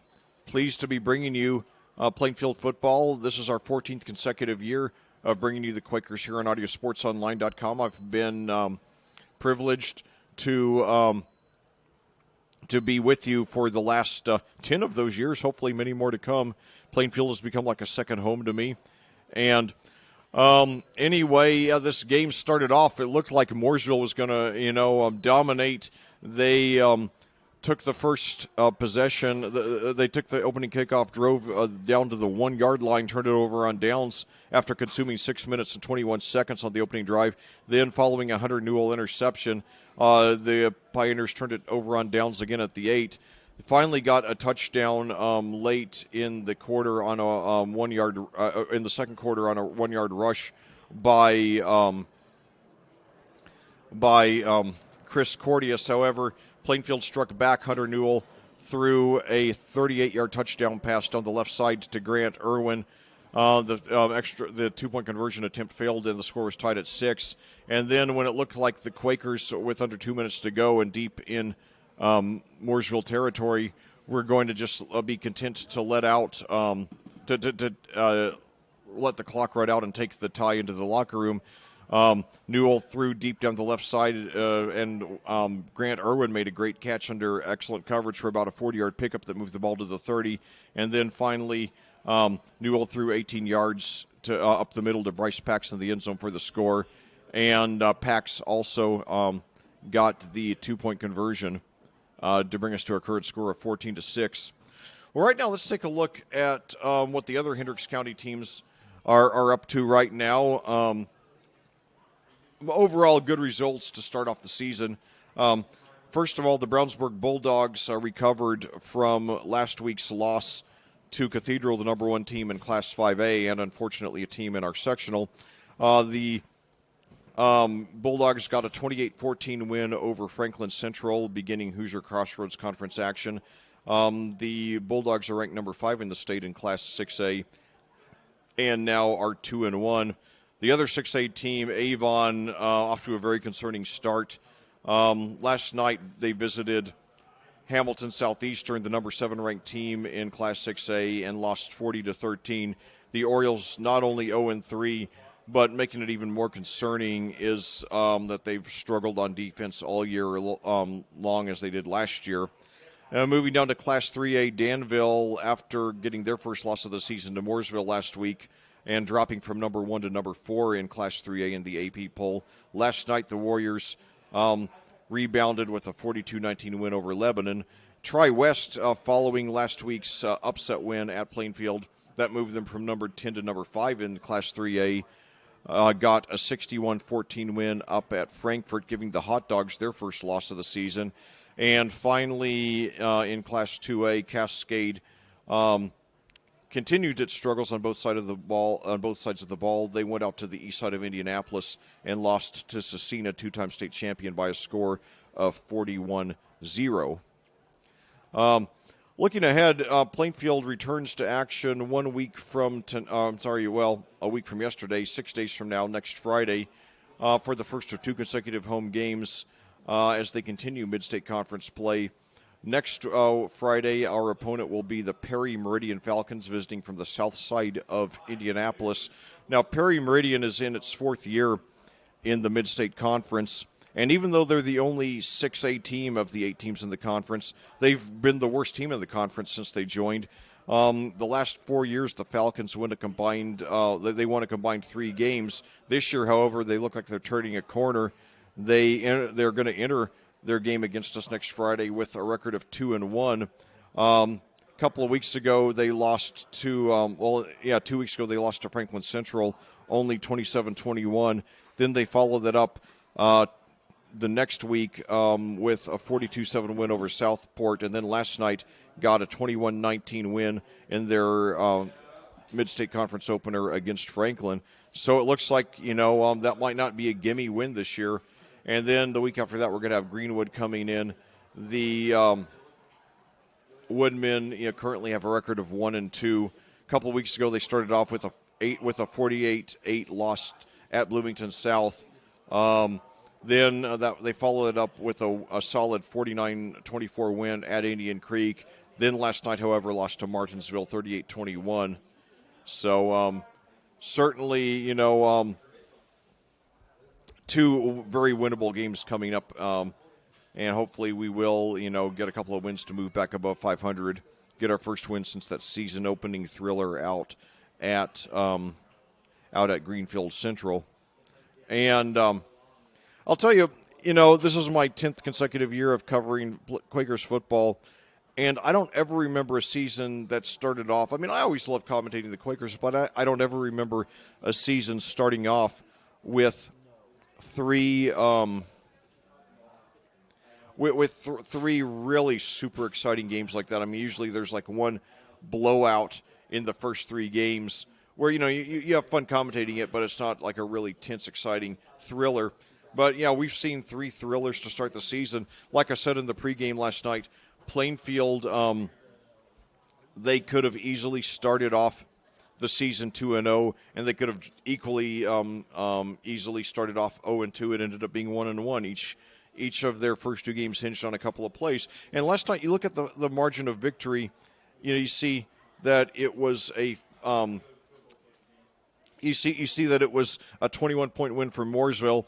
That can be misleading. I mean, sometimes you'll see a team leading by 35 going into the 4th quarter, and then they take their starters out, and the other team leaves its starters in, and scores a couple of late touchdowns to make to drop the lead from 35 to 21, where it seems like it was only a moderately big win by the winning team. However, last night was the opposite effect of that. Plainfield, had the lead down to 14, and they were driving and likely going to cut the lead to 1 possession with about 3 or 4 minutes to go. But then quarterback Carson Melvin fumbled at the 8, and it was picked up by Mooresville's Hogan Denny, who took it in 92 yards for the touchdown. That so it went from a likely 7-point game to a 21-point game. So it was a closer game than it seemed last night. And the game, the teams were never separated by more than 7 points until the second half. So Plainfield was very competitive against a team with a couple of super big-time offensive players with quarterback Nick Patterson and running back Gideon Brimage. And I'll tell you, after that loss last night, how sweet it would be to follow that up by getting a clean sweep of Mooresville today in the JV and freshman games. Earlier, the freshmen won 20-6. Now, the JV's leading 14-6. So if we were to get the clean sweep today, it would send a message that, that we're going to be very competitive against Mooresville, that they're not going to dominate us over the years, that we're going to be very competitive and get a lot of wins, varsity wins in that series after the Pioneers have won their last 4 varsity games against us. So certainly it'd be a great way to, it'd be great to get the sweep today and end up taking 2 out of 3 in the weekend series with the Pioneers. And, I remember the early years that I commentated, both Plainfield and Avon, they would play a varsity or either a JV or freshman game on Saturday morning, and then whichever did not play on Saturday morning would play on Monday evening. And I really enjoyed those Monday evening broadcasts, but I think it's best that they, adopted the current system where they do these freshman JV doubleheaders because it makes it easy for fans to, see all the games. So, rather than have to make themselves available on Saturday morning and Monday evening both. So, hopefully it's increased attendance and, put these freshmen and JV kids in front of more people. So, anyway, now we've got 1:17 to go here on the halftime clock. Plainfield will get the ball first. Yeah, and again, let's thank all of our sponsors that have made the broadcast possible. CCB Contracting, Geodis, Goodell Financial, FC Tucker Homes, Haynes Roofing, Team Turley, Fairway Mortgage, Bailey and Wood Financial Group, Marietta CPA, Tropical Smoothie Cafe of Avon, Jimmy John's and Jack's Donuts of Plainfield, BGW Construction LLC, and the Beacon Sign Company. They sponsor our varsity broadcast this year. They sponsor our JV broadcast, our freshman broadcast, and the Brian Woodard Show. Well, back here at Plainfield, we're at we're back at halftime, and hi Brenda, hi, yeah, it's good to see you. I'm Plainfield's radio commentator. I'll talk to you after the game. Thanks. Good to see you. Thanks. Yeah, that's my former co-worker, Brenda White. We were both fellow retail clerks at Cracker Barrel Old Country Store there off of West 38th Street in Indianapolis. She's the proud grandmother of Quakers wide receiver Grant Irwin, so it's good to see her for the first time in several years. Yeah, she did, yeah. Well, we worked together for 6 or 7 years at Cracker Barrel, so good to see her again. And anyway, yeah, undoubtedly she's glad to see, how her son is progressing here on the field. And so I certainly missed working with her these last few years. She was everybody's favorite there. The employee's favorite and the customer's favorite. No, she retired a few years ago. And so anyway, so the Pioneers set to kick off with 10 minutes to go now. And it goes out of bounds, so the Quakers will take over at the 40, so good field position. A nice supplement to their offensive prowess. And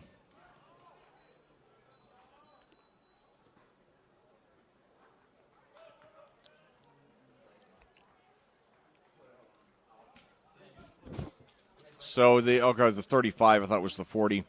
So anyway, nevertheless, good field position to start off for the Quakers, trying to build onto their 14-6 lead. Backup varsity quarterback Hunter Newell in his season debut looking very good.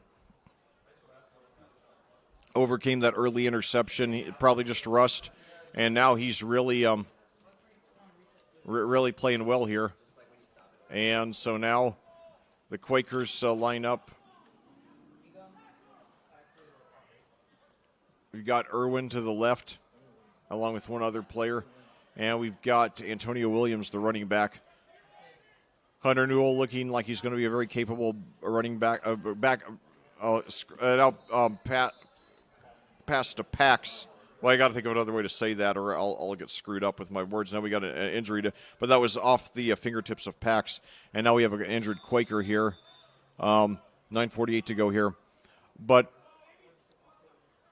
as a commentator, I'm always thinking of more creative ways to say things. My early years, I would, if somebody got his longest rush so far in that game, I would say it was his longest gain of the game, but I kept on, stumbling over that phrase, so I changed it to longest gain of the evening, and I did that far better. You got to figure out what rolls off your tongue the easiest, especially when when you're commentating and you got to respond to everything on the spur of the moment. So now 2 receivers to each side, fakes the handoff, screen pass, and it is dropped. So 2 consecutive catchable balls that were dropped there. But Newell looking like he's going to be a very capable backup to the freshman sensation Carson Melvin. And, like I said on the air last night, I really believe last night, and granted, I'd have to look at all 150-plus games that took place in the state last night, but I bet Melvin versus Patterson was the best quarterback matchup in all of Indiana last night, so it's our great pleasure to commentate that game. So now 3 receivers to the left, 1 to the right, 1 running back. Throw up the middle to Pax. He's got the catch inside the 50, 45, 40, 35, 30. And so a short pass to Bryce Paxton. He turns it into about a 40-yard gain there. Pax already with an 18-yard touchdown pass as well today. So the Quakers in business here with 9:04 to go, trying to take a 2-possession lead. Yeah, they've done a real nice job, these receivers have today, of catching the ball and then moving after the catches as well. Big plays from the receivers throughout the game for Plainfield. That's right. So now Pax and Irwin lined up to the left. Williams, the running back, Newell in shotgun. 8:53 to go. Now it gives it to Williams, goes to the left, now turns right. He's got a little bit of room. And around the right side, inside the 20, 15, 10, 5. Touchdown! Antonio Williams, and there's that 2-possession lead I talked about, 20-6 now the score that also ended the freshman game. The conversion pending. Now there is a flag. Oh, it's coming back. 33-yard line. We'll see what it is. We got an injured Mooresville Pioneer down there at the 30-yard line. Hopefully he's okay. So now the Quakers headed over to the sideline. I did not see the flag until well after the play. It is the flag is between the 32 and 33.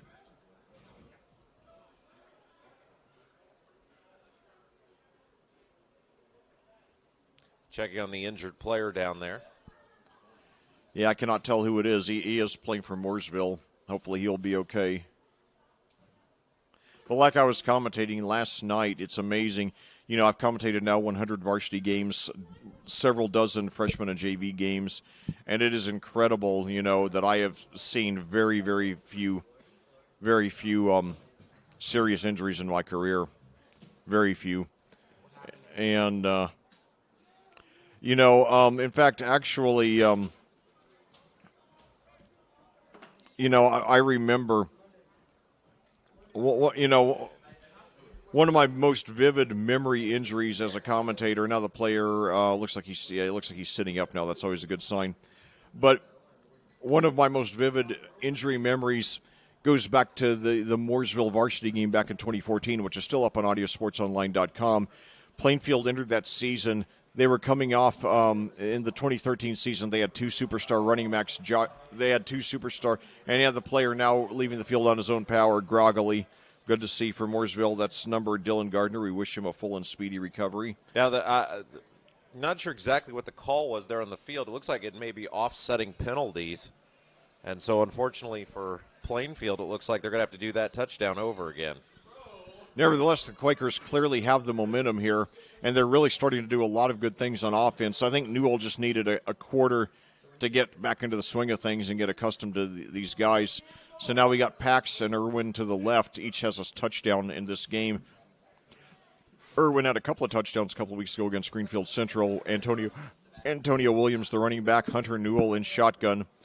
And very often, in JV ball, they use multiple quarterbacks, so I think they really want to get Newell some game experience, so he'll be ready to back up Melvin on Friday nights if necessary. So now 8:36 to go, Plainfield on top, 14-6.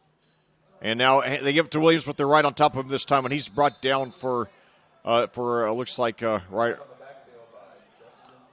It looks like they got him right around the line of scrimmage. So 8:24 to go and counting. It'd be huge if we got that 2-possession lead here, though. And it's starting to rain hard out there, Leck. We can hear it from the people. We can see the umbrellas going up. Yeah, the cheerleaders have got those protective coverings. Yeah, and we'll see how long this lasts. If it lasts, I don't know if they would shorten the game at all. Obviously, health of the players is a concern. We'll see Newell now going to keep it, takes it himself. He's going to sprint down inside the 30. Now he's got some good mobility there. Yeah, obviously, and we talked about last night on the varsity game how much different the quarterback play was from Carson Melvin. Now that Newell was a backup option, he had been out the first couple games of the year, but now that he's a backup option, how much more just freely that offense ran because the fear of injury. Obviously, you never want anybody to get hurt, but the fact that they know Newell is back there now really does give them, just a security blanket. Absolutely. So now screen pass to Pax. He's got it at the 25, move up to the 20, and he's brought down about the 19. He does get the first down. And, yeah, you're right about that, Rob. It was Plainfield's best offensive performance of the season, and I think they're going to keep getting better. And, yeah, they lost, but they lost because they're up against, a BCS quarterback and maybe a BCS running back, too, in Gideon Brimage. So that's definitely one of my favorite names to say, even though he did torment us for 6 touchdowns last night. So I envy anybody who had him on his fantasy football team. So now Williams stepped at about the line of scrimmage, bringing up second and about 10, 7:41 to go and counting here in the first quarter. And, Rob, to answer a question you posed a couple of minutes ago, I don't think, as long as there's not lightning, I think they'll play the game regardless of the rain. That's been my experience as a commentator anyway. But anyway, so now 3 receivers to the right, 1 to the left. Newell takes it up the middle, and it's nearly intercepted. It's a dangerous pass thrown into double or triple coverage there. Falls to the ground incomplete, 3rd and 10 now, 7:14 to go. The Quakers in the red zone would like to get a 2-possession lead here. Yeah, that had interception written all over it. Luckily for Plainfield, it was dropped and fell incomplete. Yeah, one of Newell's first passes was intercepted, but he's been very good ever since. So now 2 receivers again to each side. Irwin and Pax to the left, 2 others to the right. We got some movement at the line, and we got a flag.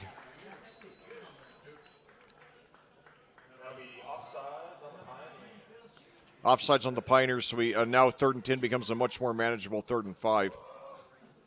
So now for the Quakers, we've got Pax and Irwin to the left. We've got Mills and Isaiah Miller now to the right. Antonio Williams, the running back. Newell in shotgun. High snap, but he gets it. Screen pass to Irwin. Takes it at the 15. Now cuts over to the middle. Looks for some room, but they're right on top of him, and he's brought down by about 4 receivers for about no gain. That'll bring up about 4th and 5. 7 minutes to go and counting now. Plainfield leading 14-6, trying to take a 2-possession lead here. I don't think they would go for a field goal. They've gone for a 2-point conversion on both touchdowns. This would be a 31-yard field goal, so they are going for it. So, yeah, we got Irwin to the left, Pax, Miller, and Mills to the right. Williams, the running back now. Newell takes a snap, throws into the end zone, and it's deflected. So the Pioneers take over on downs now at about the 14. 6:33 to go here in the second quarter, or in the third quarter, excuse me. Plainfield 14, Mooresville 6. The intended receiver there was Bryce Pax, who had the 18-yard touchdown reception earlier. Last name spelled P-A-X. P-A-X. Yeah. First down and 10 now coming up for Mooresville. 6:33 left to go in the third.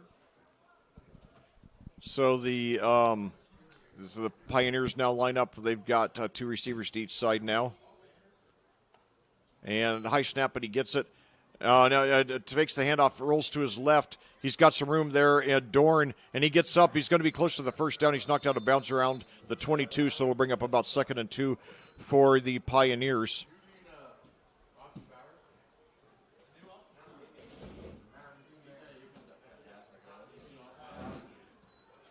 6:11 to go and counting here in the third quarter. Have a steady rain now. Hopefully it will be subsided by the time we have to carry our gear out to our cars.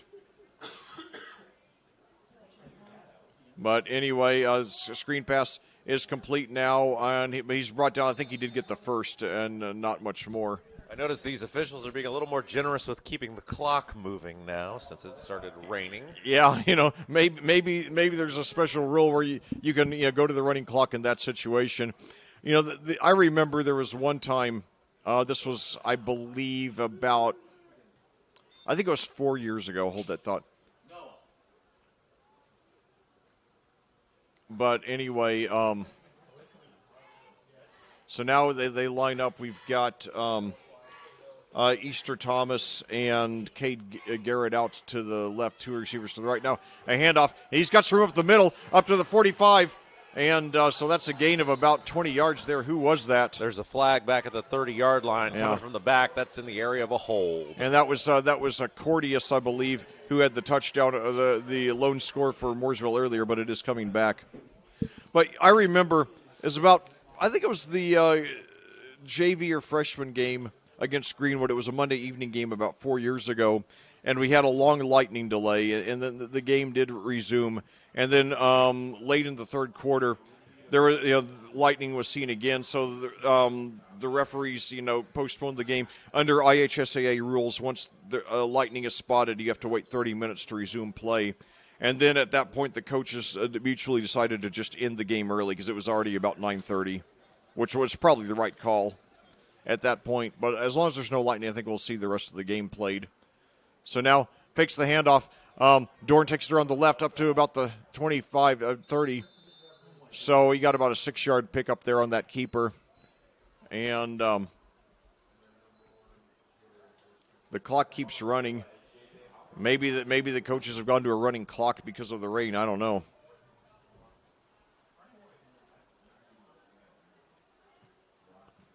No, I think they're just being more generous with deciding whether the guy stayed in bounds or not. Could be, yeah. And now starting to feel a little mist from the rain here inside the press box. But a very, very, very pleasant breeze has been coming through the whole game, though. So 2nd and 4 now. And now screen pass over to he dropped it. Easter Thomas was the intended receiver. And so that'll bring up 3rd and 4 with 4:04 to go. The clock does stop there, so we're obviously not under a running clock. Yeah, we're going to close this door here for a few minutes, Leck. I believe that is a good idea, yeah, because I wouldn't want even a few drops to get in on the I wouldn't even want to get a few drops to get in on your gear there. So now Dorn chased, and he gets rid of it. That's intentional grounding in my book. Maybe he decided that that Garrett was in the general vicinity. That's a stretch, but I guess that's what they're ruling. Nevertheless, it does bring up 4th down. We'll see what the Pioneers do. I'd imagine they would punt. Maybe not. 4th and 6 now at their own 24. 4:01 to go here in the third quarter. Plainfield leading 14-6 and having scored the last 14 points.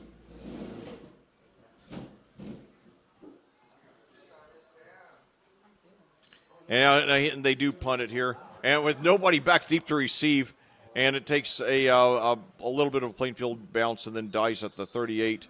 So now the Quakers will take over under increasingly heavy rain. See a lot of umbrellas here on both sides of the bleachers. The cheerleaders are active wearing their rain gear.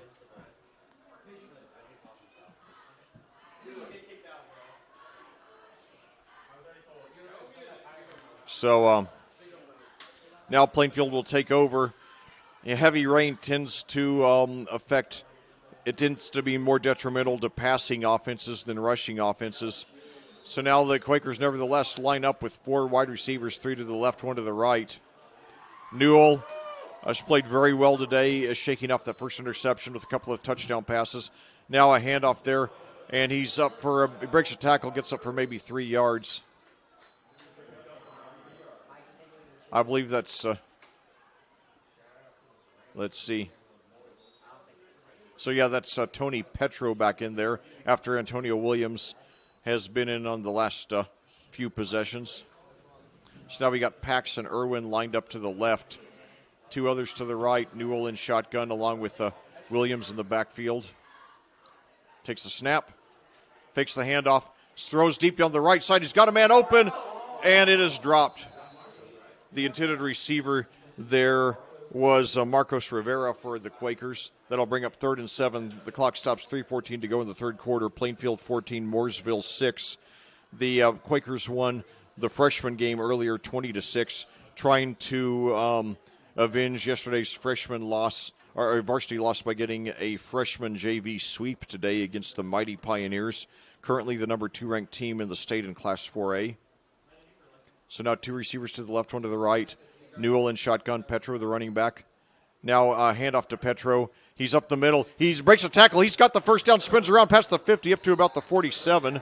So nice second and third effort there by Tony Petro. And the Quakers move the chains with 3:03 to go here in the third quarter, trying to take that 2-possession lead. Both offenses were initially sluggish, but then started to come alive late in the second quarter. So two receivers to the left now, one to the right. Newell in shotgun. Both quarterbacks playing mainly in shotgun tonight. Now fakes the handoff, rolls to his left, and he's got a man open. It's Pax, but it's just a little bit too high. Pax would have been near the first down if he got it. So now the clock stops with 2:37. That's 2:37, like the room in The Shining. 14-6 now your score. And, you know, sometimes in horror movies, you know, the characters just have to, you know, put their brains on the shelf. You know, I remember Roger Ebert talked about the idiot plot. That is a plot that can only work if the characters are idiots. And so now fakes the handoff there. And screen pass. Oh, but he didn't turn around in time. The intended receiver was Trey Ross. He is a sophomore, 6'4", 200. So Plainfield's got some good-sized wide receivers here on this JV squad. But, you know, like, think about how many times in horror movies characters just do the dumbest things to get themselves in trouble. It's like, okay, you have a vision that room 237 is haunted. Why do you go in the room, you know? Shouldn't you just stay out of it? So now back to action here. Two receivers to each side. Petro in there at running back. Now a screen pass, but it is partially blocked, and that'll bring up 4th and 10. 2:29 to go. I'm surprised that Plainfield is passing this much in the rain, but, you know, Quakers still moving the ball fairly well on this drive. So they're going to go for it now on 4th and 10. Not much to lose in this situation. So two receivers to the left. We got Paxton Irwin to the left, one receiver to the right. Petro, the running back. Newell in shotgun. 2:29 to go here in the third quarter. Low snap, but he punts it. It's a short punt, bounces up, but takes a nice Plainfield bounce. It rolls about 10 yards inside the 20, and dies about the 17 or 18. So ended up being, you know, a little better than it could have been. They ended up salvaging about a 30-yard punt out of it, so the Pioneers will take over around the 18 or 19, 2:20 to go here in the third quarter. Plainfield 14, Mooresville 6. The Pioneers won the varsity game last night at Mooresville 63-42. Then in the doubleheader today here at Plainfield, in the freshman game, Plainfield won 20-6. Now they're winning the JV game 14-6. So Levi Dorn, the quarterback for Mooresville, takes it, a keeper over to the left side, and he's got almost the first down. Picks up 8 or 9 there at the clock ticking with 2:10 to go and counting. 12:27 your time of day here in Plainfield, here on Labor Day weekend. So now we've got Garrett and Easter Thomas lined up to the right, two receivers to the left. And then a handoff there to Cordius, and he's brought down for a short gain. I think he's going to be a yard short of the first. The last name Easter Thomas, it reminds me, IU had a former running back, then he transferred later to Mississippi, played in the NFL. His name was Ben Jarvis Green Ellis, and he had one of the better nicknames in the NFL. He was known as Law Firm on the basis that his last name's, that his full name, when he said it, it sounded like a law firm, Ben Jarvis Green Ellis. And yeah, they're on the 3rd and 1. They do get the first down here. So the Pioneers move the chains, 1:08 to go here in the third quarter. Clock's now that's at the 30, and they did not stop the clock to move the chains. Maybe they just want to get this game over with. Nobody, I guess, wants to stand here in the rain for another hour. So now a high snap. Now throws deep up the middle, and it is, and they've got it. I think they're going to get pass interference there on Gavin Hendry there. Yeah, So running there in coverage, Leck, and got the hands up, but I guess they said he made a little too much contact. it looked to me more like incidental contact, but sometimes it's a subjective call. Nevertheless, it will be a 15-yard penalty, not the spot foul that it is in the NFL, and the Pioneers do get another first down. The clock stopped, 40.2 seconds to go in the third quarter. Mooresville trailing by 8, so they would need a touchdown and 2-point conversion to tie. Don't forget, Plainfield will be here in varsity action the next 2 Friday nights. Next Friday against 2-1 Perry Meridian, a week from Friday against 1-2 Greenwood, as the Quakers continue mid-state conference play. Now back to action here. Fakes the handoff. Now throws up the middle, and it is incomplete off the fingertips of Garrett. So that'll bring up 2nd and 10 for the Pioneers. 30.6 seconds to go now in the third quarter. It's been an exciting doubleheader here. And Plainfield hoping for a clean sweep to, show that, that we're going to be very competitive in this rivalry over the years after 4 consecutive varsity losses to the Pioneers. And now mishandles the snap, and he tries to avoid a sack, but he's brought down for a huge loss. So that'll bring up 3rd and very long in what could be the last play of the third quarter. Yeah, what a great job that time by the Plainfield defense, like closing in on the quarterback and able to take him down for a big loss in the final play of the third quarter. And I apologize, that was third down, yeah. So 6 seconds, 5, 4, 3, 2, 1. So after 3 quarters of play here at Plainfield, your Quakers on their way hopefully to their 2nd consecutive victory here in this freshman JV doubleheader. Your score, Plainfield 14, Mooresville 6, here on AudioSportsOnline.com. And let's thank our sponsors again that have made all the broadcasts possible this year, whether it's the varsity, the freshmen, the JV, the Brian Woodard Show, CCB Contracting, Geodis, Ganell Financial, FC Tucker Homes, Haynes Roofing, Team Turley, Fairway Mortgage, Bailey & Wood Financial Group, Marietta CPA, Tropical Smoothie Cafe of Avon, Jimmy Johnson Jack's Donuts of Plainfield, and BGW Construction LLC, also the Beacon Sign Company. Well, back here at Plainfield, we're about to start the fourth quarter here of this JV broadcast, our 2nd JV broadcast of the season. Your Plainfield Quakers are leading the Mooresville Pioneers 14-6.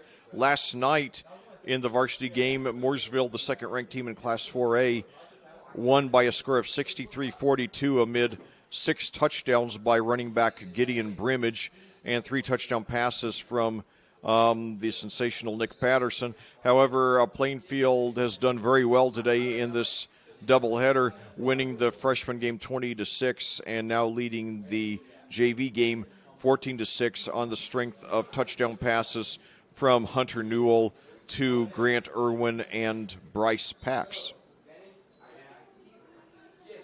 Now Mooresville trying to get back into this game, the 3rd and 20 now following that big sack there. So now Dorn throws deep up the middle. He's got a man open, and it is caught. No, he dropped it.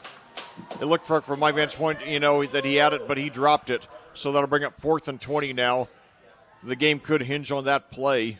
Had he gotten that, the Pioneers would have been in good scoring position. As it is now, Plainfield will get the ball back with a chance to take a 2-possession lead. Yeah, let's see if they don't elect to go for it here, Leck. And they very well might. They are at the 34, so not super deep in their own territory. Yeah, it does look like they're going to go for it. Nope, they're going to kick it. And again, nobody back deep to receive for the Quakers, and it goes out of bounds.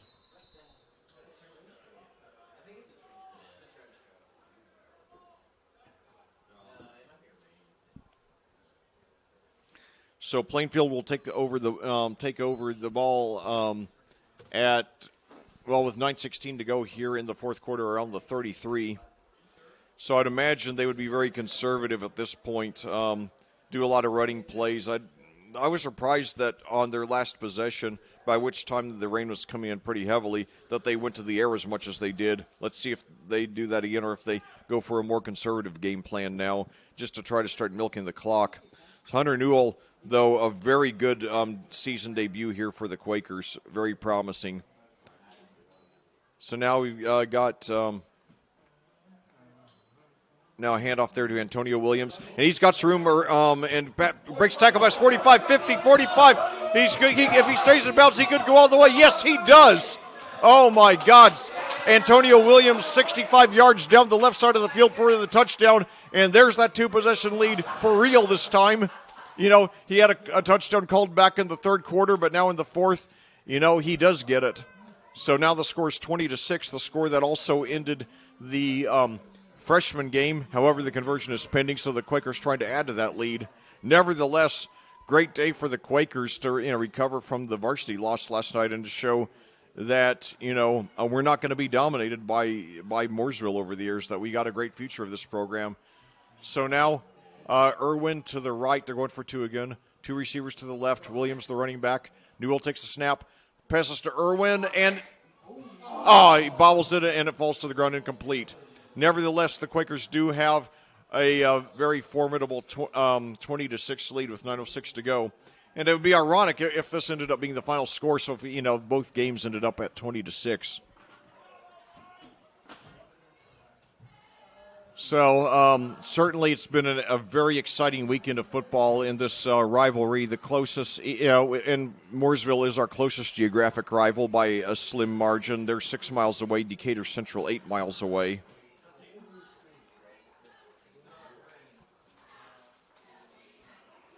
So,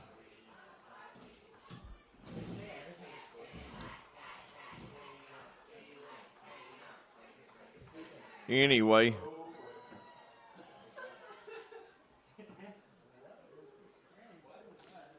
So 1st and 10 now for the, I'm sorry, the Quakers kicking off now, and it's a squib, and it's fielded about the 37. Fielded there by Easter Thomas, and he rolls over to the right side of the field and only gets about a 1-yard gain out of it. So Mooresville takes over an offense with 8:56 to go. They need to make up 14 points. 2-touchdown deficit here. But, Levi Dorn has done some good things today. Certainly, he's hoping to be the number one quarterback for the Pioneers after the graduation of the legendary Nick Patterson. So now the Pioneers, a very aggressive formation, 3 receivers to the left, 1 to the right, and now throws deep up and he would have possibly been gone for the touchdown if he got it. That was Rossi Evans there. Maybe, a wet ball. That is, very often a factor in these in these wet games. Of course, I always think about, when I think about rain-dominated games, one of the games I think about the most is the Super Bowl 41, which the Colts won over the Bears 15 years ago. Really, it's one of those things for me. I had been a Colts fan for so long. I was, glad to see them win, but honestly, that was a fairly dull game. So now it fakes the handoff, and Dorn takes it himself. He gets up for about 3 yards. Nice job by the Plainfield end that time, staying. And now we got a late flag. That was well after the tackle, so I'm not sure what that's all about. Sorry, what you're saying, Rob? I just was adding the part about the flag. I just said it was a great job by the Plainfield end that time, staying at home as they tried that little quarterback end around, and there was nowhere for him to go because the Plainfield end stayed at home, and it resulted in a short gain on the play. Oh, yes. Penalties on the Quakers. I didn't see what it was. I didn't either. I was just really surprised because it was, a few seconds after the tackle. So usually when that happens, it's unsportsmanlike conduct or something similar. A face mask, okay. Face mask against Plainfield.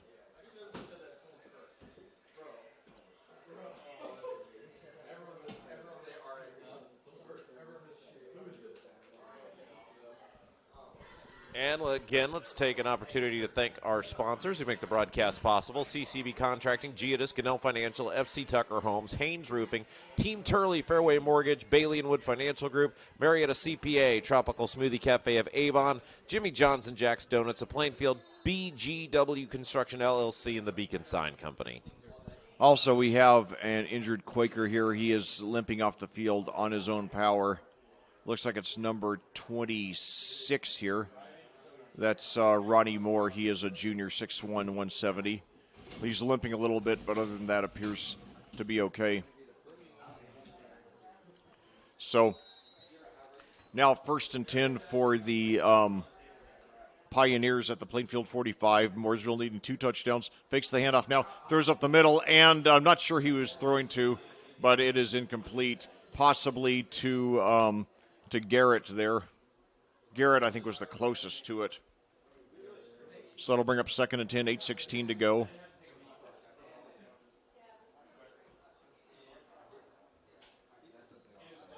And so now 3 receivers to the right, 1 to the left.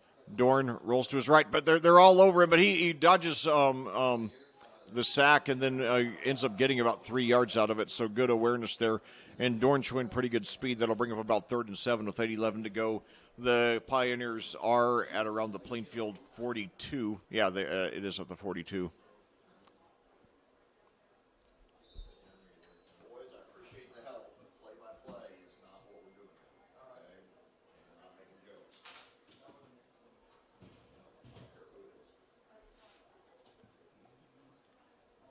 So now Pioneers have it 3rd and 7, obviously in 4-down territory, especially in the 4th quarter with a 2-touchdown deficit here. And now looks like the Pioneers are going to take a timeout with 8:11 to go here in the 4th quarter. Plainfield leading 20-6. Yeah, so obviously if the Plainfield defense can get a stand here elect, they can really go a long way to putting this one away, but we'll see Mooresville on the move.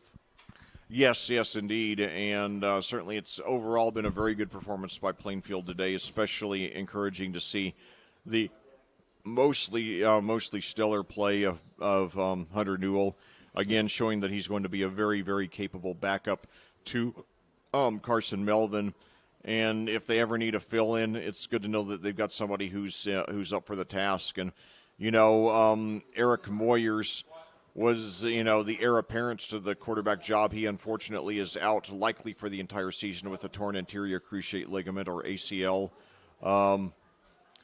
Although, technology has made that a much more recoverable injury, but still, it is a serious one. So now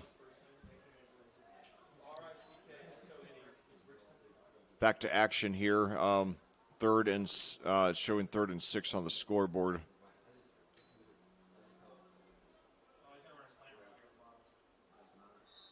Three receivers to the right, 1 to the left. Dorn in shotgun. And now throws up. He's got a completion there for the 1st down. That was Easter Thomas there for about 8 yards. So the Pioneers are still in business here. 8 minutes to go and counting. And tell you, I'd hate to have a hyphenated last name, though. It just takes too long to say. Too confusing. So 2 receivers to the right, 1 to the left. Now Dorn. Now he thinks about a pass, but he then starts to take it forward, but he's brought down for a loss of about 2. So 7:34 to go and counting. 97, Jacob Beard on the hit that time. Yep. So now 2nd and 12 for the Pioneers at the Plainfield 35, 7:20 to go and counting. Plainfield with a 14-point lead. And now Dorn takes it, rolls to his right, and then throws. He's got a completion around the first down marker. No, they're going to say he was out of bounds. Oh, okay. Incomplete. Okay. Juggling the ball. Okay. So that'll bring up 3rd and 12. Very big third down now for the Pioneers. 7:07 to go. If they turn it over on downs here, then Plainfield's going to have an opportunity to really milk the clock and leave the Pioneers with not much margin for error.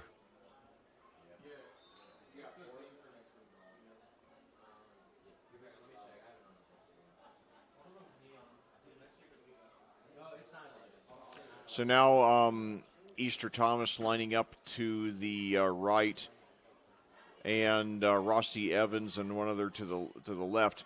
Now Dorn's got it. He's chased, and he trips, and he's brought down for a big loss. And he's sick. Probably, slipped on the wet turf, and that'll bring up 4th and very long. I imagine that the Pioneers at this point will just go ahead and go for it. 6:48 to go and counting. That'll bring up about 4th and 27. Yeah, just or 25. Got it tripped over his own feet back there, Alec. Yeah, but they do punt it though, and nobody back deep to receive for the Quakers. And this one could go if the they're going to try to down it. Yeah, they down it at the at about the half-yard line. So the punt actually working out very well for the Pioneers. That had a really good bounce, and so now. I guess they, probably what Plainfield will hope for is some sort of, botched snap and a recovery for, a quick touchdown. A safety really would not do them a whole lot of good at this point because they would say it would still be a two touchdown deficit. 6:28 to go now.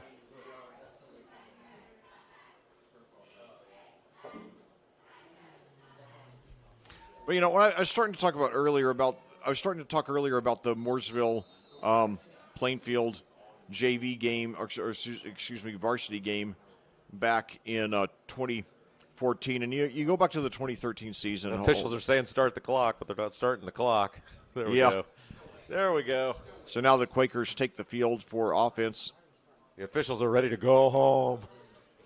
Indeed, they are. And not only to get out of the rain, but just to have a great Labor Day weekend with their families. So now the Quakers take over about a foot shy of the end zone.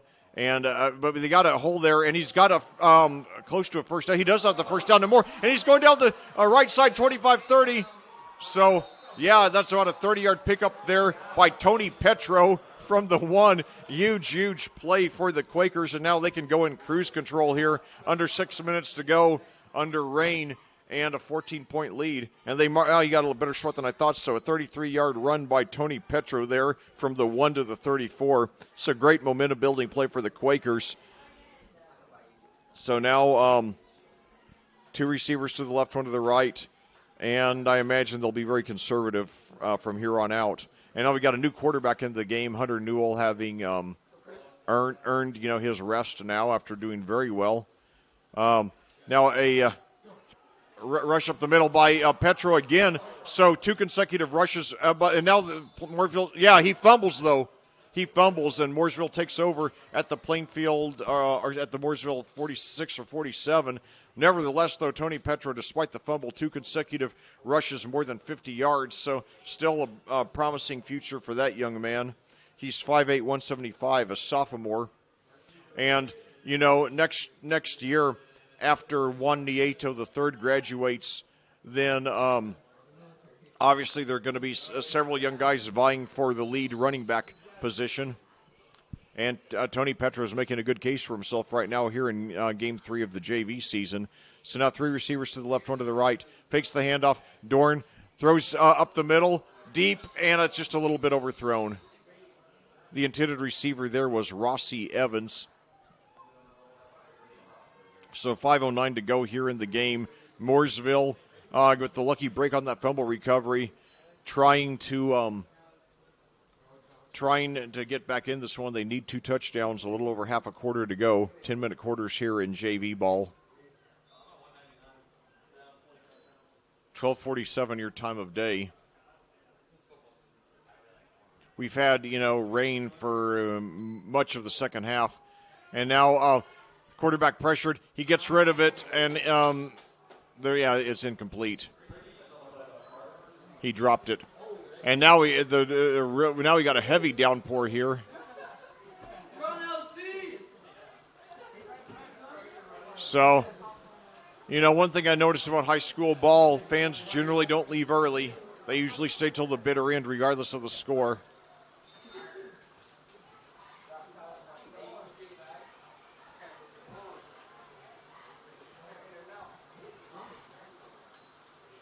So 2 receivers to the right, 1 to the left. Now deep up the middle, he's got Thomas Easter. He makes the catch, breaks the tackle, and he could go all the way. 1 man to beat inside the 5. He's dragged down about the 3. So the Pioneers are in business. A 50-yard pass there that almost goes for the touchdown to Easter Thomas. So don't go anywhere yet. The Pioneers trying to pull this one out. Keep in mind they did turn it over on downs twice in the first quarter inside the 10 at the 1 and the 8 respectively. So now Rossi lined up to the right, Thomas Easter to the left, Dorn the quarterback in shotgun, Cordius, who has the team's only score, the running back. 4:47 to go in counting. Now hands it off to Cordius, and I think, yes, he's into the end zone for a touchdown. He has both Mooresville touchdowns of the game. The score is 20-12, so it is a one-possession game, the conversion pending. So the Quakers don't quite have this one in the bag yet. Last time they went for an extra point and missed it. We'll see what they do now. The extra point was partially blocked, and they are going to go for the 2 this time. So Thomas Easter Thomas to the left, and now Dorn takes it, and he throws in the end zone. I think he caught it. Yes, he got it. So 20-14 your score. So we're going to have an exciting finish to this game. Some of the fans have left or at least taken shelter. But the bulk of the fans are still here. And I'll tell you, if you go to these Saturday morning games, you get 2 games, basically you get 2 games for the price of 1. I mean, that's a lot of bang for your buck. It's a lot cheaper than going to a movie, cheaper than going to a college or pro game. So, I mean, yeah, you ought to get, every Saturday morning, you ought to get out to see these freshman JV doubleheaders. Support, the future of your favorite team's program as these kids move up the ladder and try to get to the varsity squad. And now a very short kick. And an onside kick, and it goes out of bounds. I believe it was last touched by Plainfield. So the Quakers will take over with 4:40 to go. I believe each team has all 3 timeouts left. Don't forget, our next broadcast will be Friday evening, 6:45 for the pregame show, as your Plainfield Quakers return to varsity action to host the Perry Meridian Falcons as they continue mid-state conference action. Perry Meridian looks like they might be one of the turnaround stories of the year in Indiana high school football. The Falcons 3 wins total the last 4 years. This year off to a 2-1 start. So now 2 receivers to the right, 1 to the left. 1 running back, and now handoff there, and he's got some room up the middle. Now it turns right, and he's going to be very close to the first down. That's about an 8-yard rush there. That's Antonio Williams, who had a touchdown there early in this quarter. They give him about 8 or 9 there, so 4:18 to go. A couple more first downs, and Plainfield will really be in the driver's seat for this one.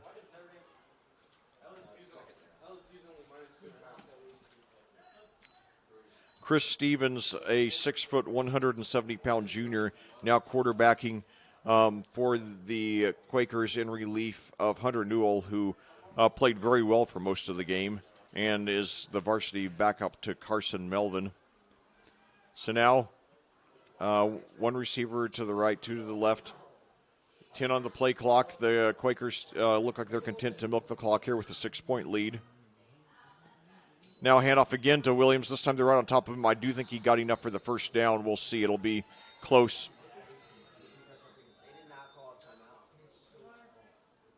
Let's see. I'm waiting for the signal here.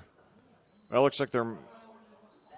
So Mooresville does take a timeout with 3:29 to go.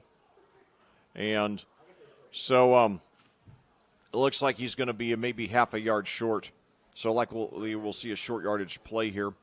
Nevertheless, it's been a very exciting weekend of football. Despite the loss last night, it was a highly entertaining game. And I can honestly say, Plainfield took a lot out of it. I mean, against most opponents, I would be disturbed about giving up 63 points. But, Mooresville, you could score 63 points against a lot of teams right now with the kind of offense they have. And a vast majority of Mooresville's offense was just because they were so darn good. It wasn't because of Plainfield breakdowns. So I feel pretty good about the way things are going for the Quakers this season. So now, and I think they're only going to keep getting better. So now we've got Braden Mills and Marcos Rivera out to the left. And we got Wilkinson Elma out to the right. Now he's got the first down to Moore. Past 35, breaks tackle, 30, 25, 20, 15, 10, 5. Did he get it? He dives. We got a couple of flags. I think he did break the plane, but I think it's going to be coming back. So that would be... a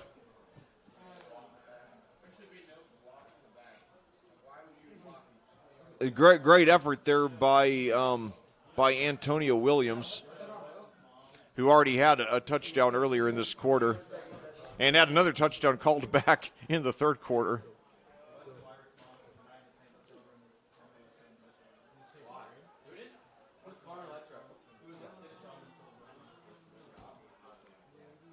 So should still be enough for a first down, though. Yeah. So first and 10 for the Quakers at the 25, 3:19 to go. So now we've got Wilkinson Elma to the right and two receivers to the left. Chris Stevens, the backup JV quarterback in shotgun. Antonio Williams, the running back. Williams showing a lot of promise here. Good size for a running back at 5'10", 180. Very heavy rain here in Plainfield. We've had rain much of the second half. Rain much of the second half, particularly heavily here. And now a bad snap and he falls on it. Good awareness there. So the Quakers, will lose the down, but the clock will keep on ticking. And it looks like Mooresville's going to take, I believe this is their second timeout. Heavy downpour here in Plainfield. I've commentated 100 varsity football games now.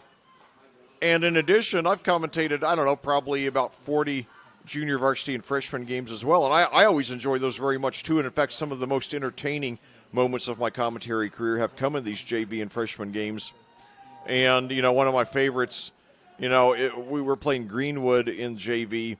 And, I remember only two only two Greenwood fans showed up for the game, and only 18 Greenwood players showed up for the game. And Greenwood is a full-size program, so I assume most likely there was a massive traffic jam there on US 31, and one of the buses was not able to make it. And the bus that did arrive got here super late. The game was started like an hour or two late, and it was really basically just an exhibition. But and now handoff there to Williams, and they bring him down. But they're the main thing right now is just to keep the clock moving and just try to milk it and get this game over with, get out of here with the win. But anyway, Plainfield won. I believe 50-8 was the final score, 50-6 or something like that. Greenwood finally scored at the end. But basically, Greenwood obviously not playing at full strength. Apparently, only one of their two team buses arrived. And the game got so dull in the fourth quarter that I started talking about the bug that was crawling on the window outside the press box here. So, when you start talking about, the bug on your window, you know there's not much to talk about on the field. But it's a funny moment I look back on, after all these years. And I just always love being out here to cover the Quakers. So now we've got Elma out to the right Two receivers to the left. Williams still in there, running back, under 2 minutes to go now. They give it to Williams. He's brought down. They swarm him, and he stays on his feet. That's a tough kid. He plows his way forward for maybe a couple of yards. It's going to be 4th and long, but nevertheless, and a flag came in very late on the Plainfield sideline. Yeah. So let's see what that was. Well, hopefully it'll be unnecessary roughness against the Pioneers, something to give us a first down, so then we can just run out the clock. Williams was very upset when he got up. I think he felt like he got hit late or thrown hard to the ground. Let's see. This could be the game-deciding call. But it's against the Quakers, though. Yeah, unfortunately for Plainfield, so that will, and it's equally bad because not only does it move back 15, but they also lose the down. So now you've got a 4th and long coming up. And you effectively give Mooresville a free timeout also. So, had it been a penalty that gave us a first down, then we would have just been able to milk the clock.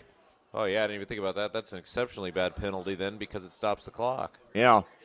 So 2 receivers to the left, 1 to the right. And now we've got movement.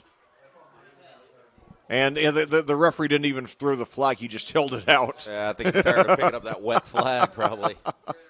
Yeah. Still be 4th down. But, 5 more yards for the Quakers, so that'll bring it up to 4th and 10 now at their own 36.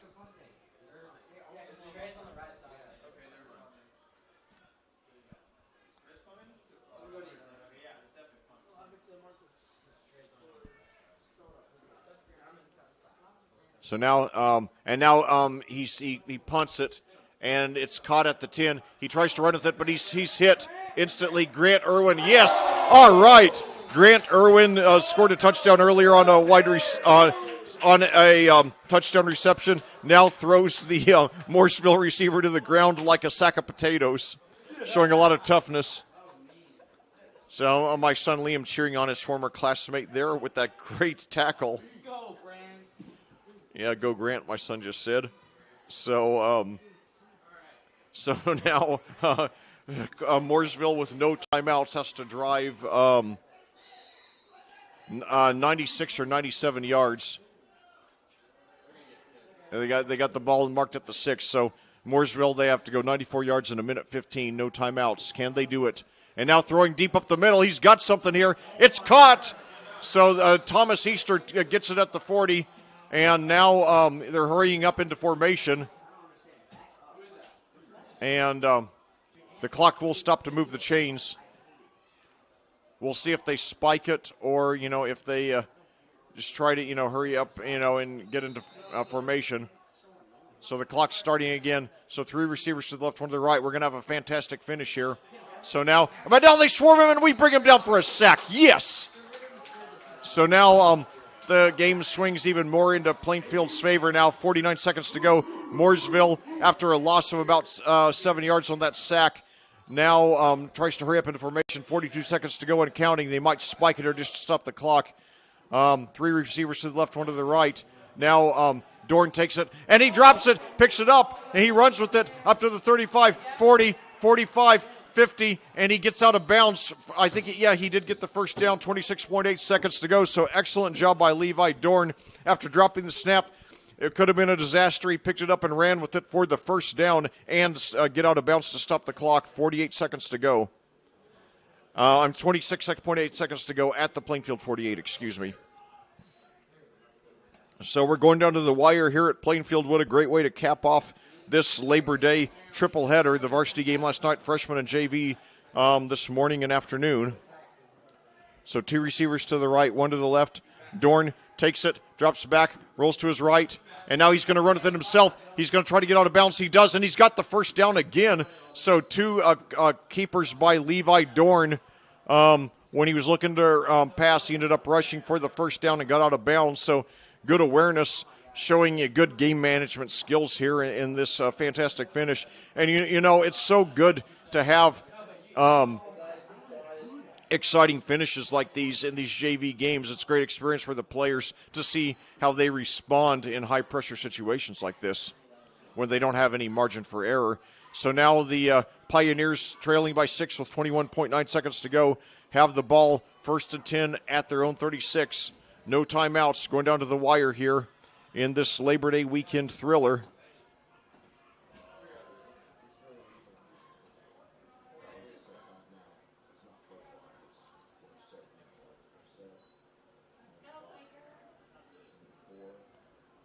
So now I'm not sure what the delay is. It's the clock. They're trying to reset it to 24 seconds. They're trying to reset the clock to 24 seconds now, right now. Okay, there it is. And so 2 receivers to the left, 1 to the right. And now Dorn takes it. And now, but they bring him down for a sack this time, and they're going to have to hurry. And that could go a long way towards sealing it. They're going to have to hurry up and spike it. 13 seconds to go. They hurry into, and now once they spike it, they're only going to have chance. Yeah, that's going to be a legal movement, legal procedure on Mooresville. So that's going to move them back 5 more yards. And, an offensive penalty, I know in some situations, at least in the NFL, that's a 10-second runoff, which would end the game now since there were only 5.2 seconds left. But let's see what happens here.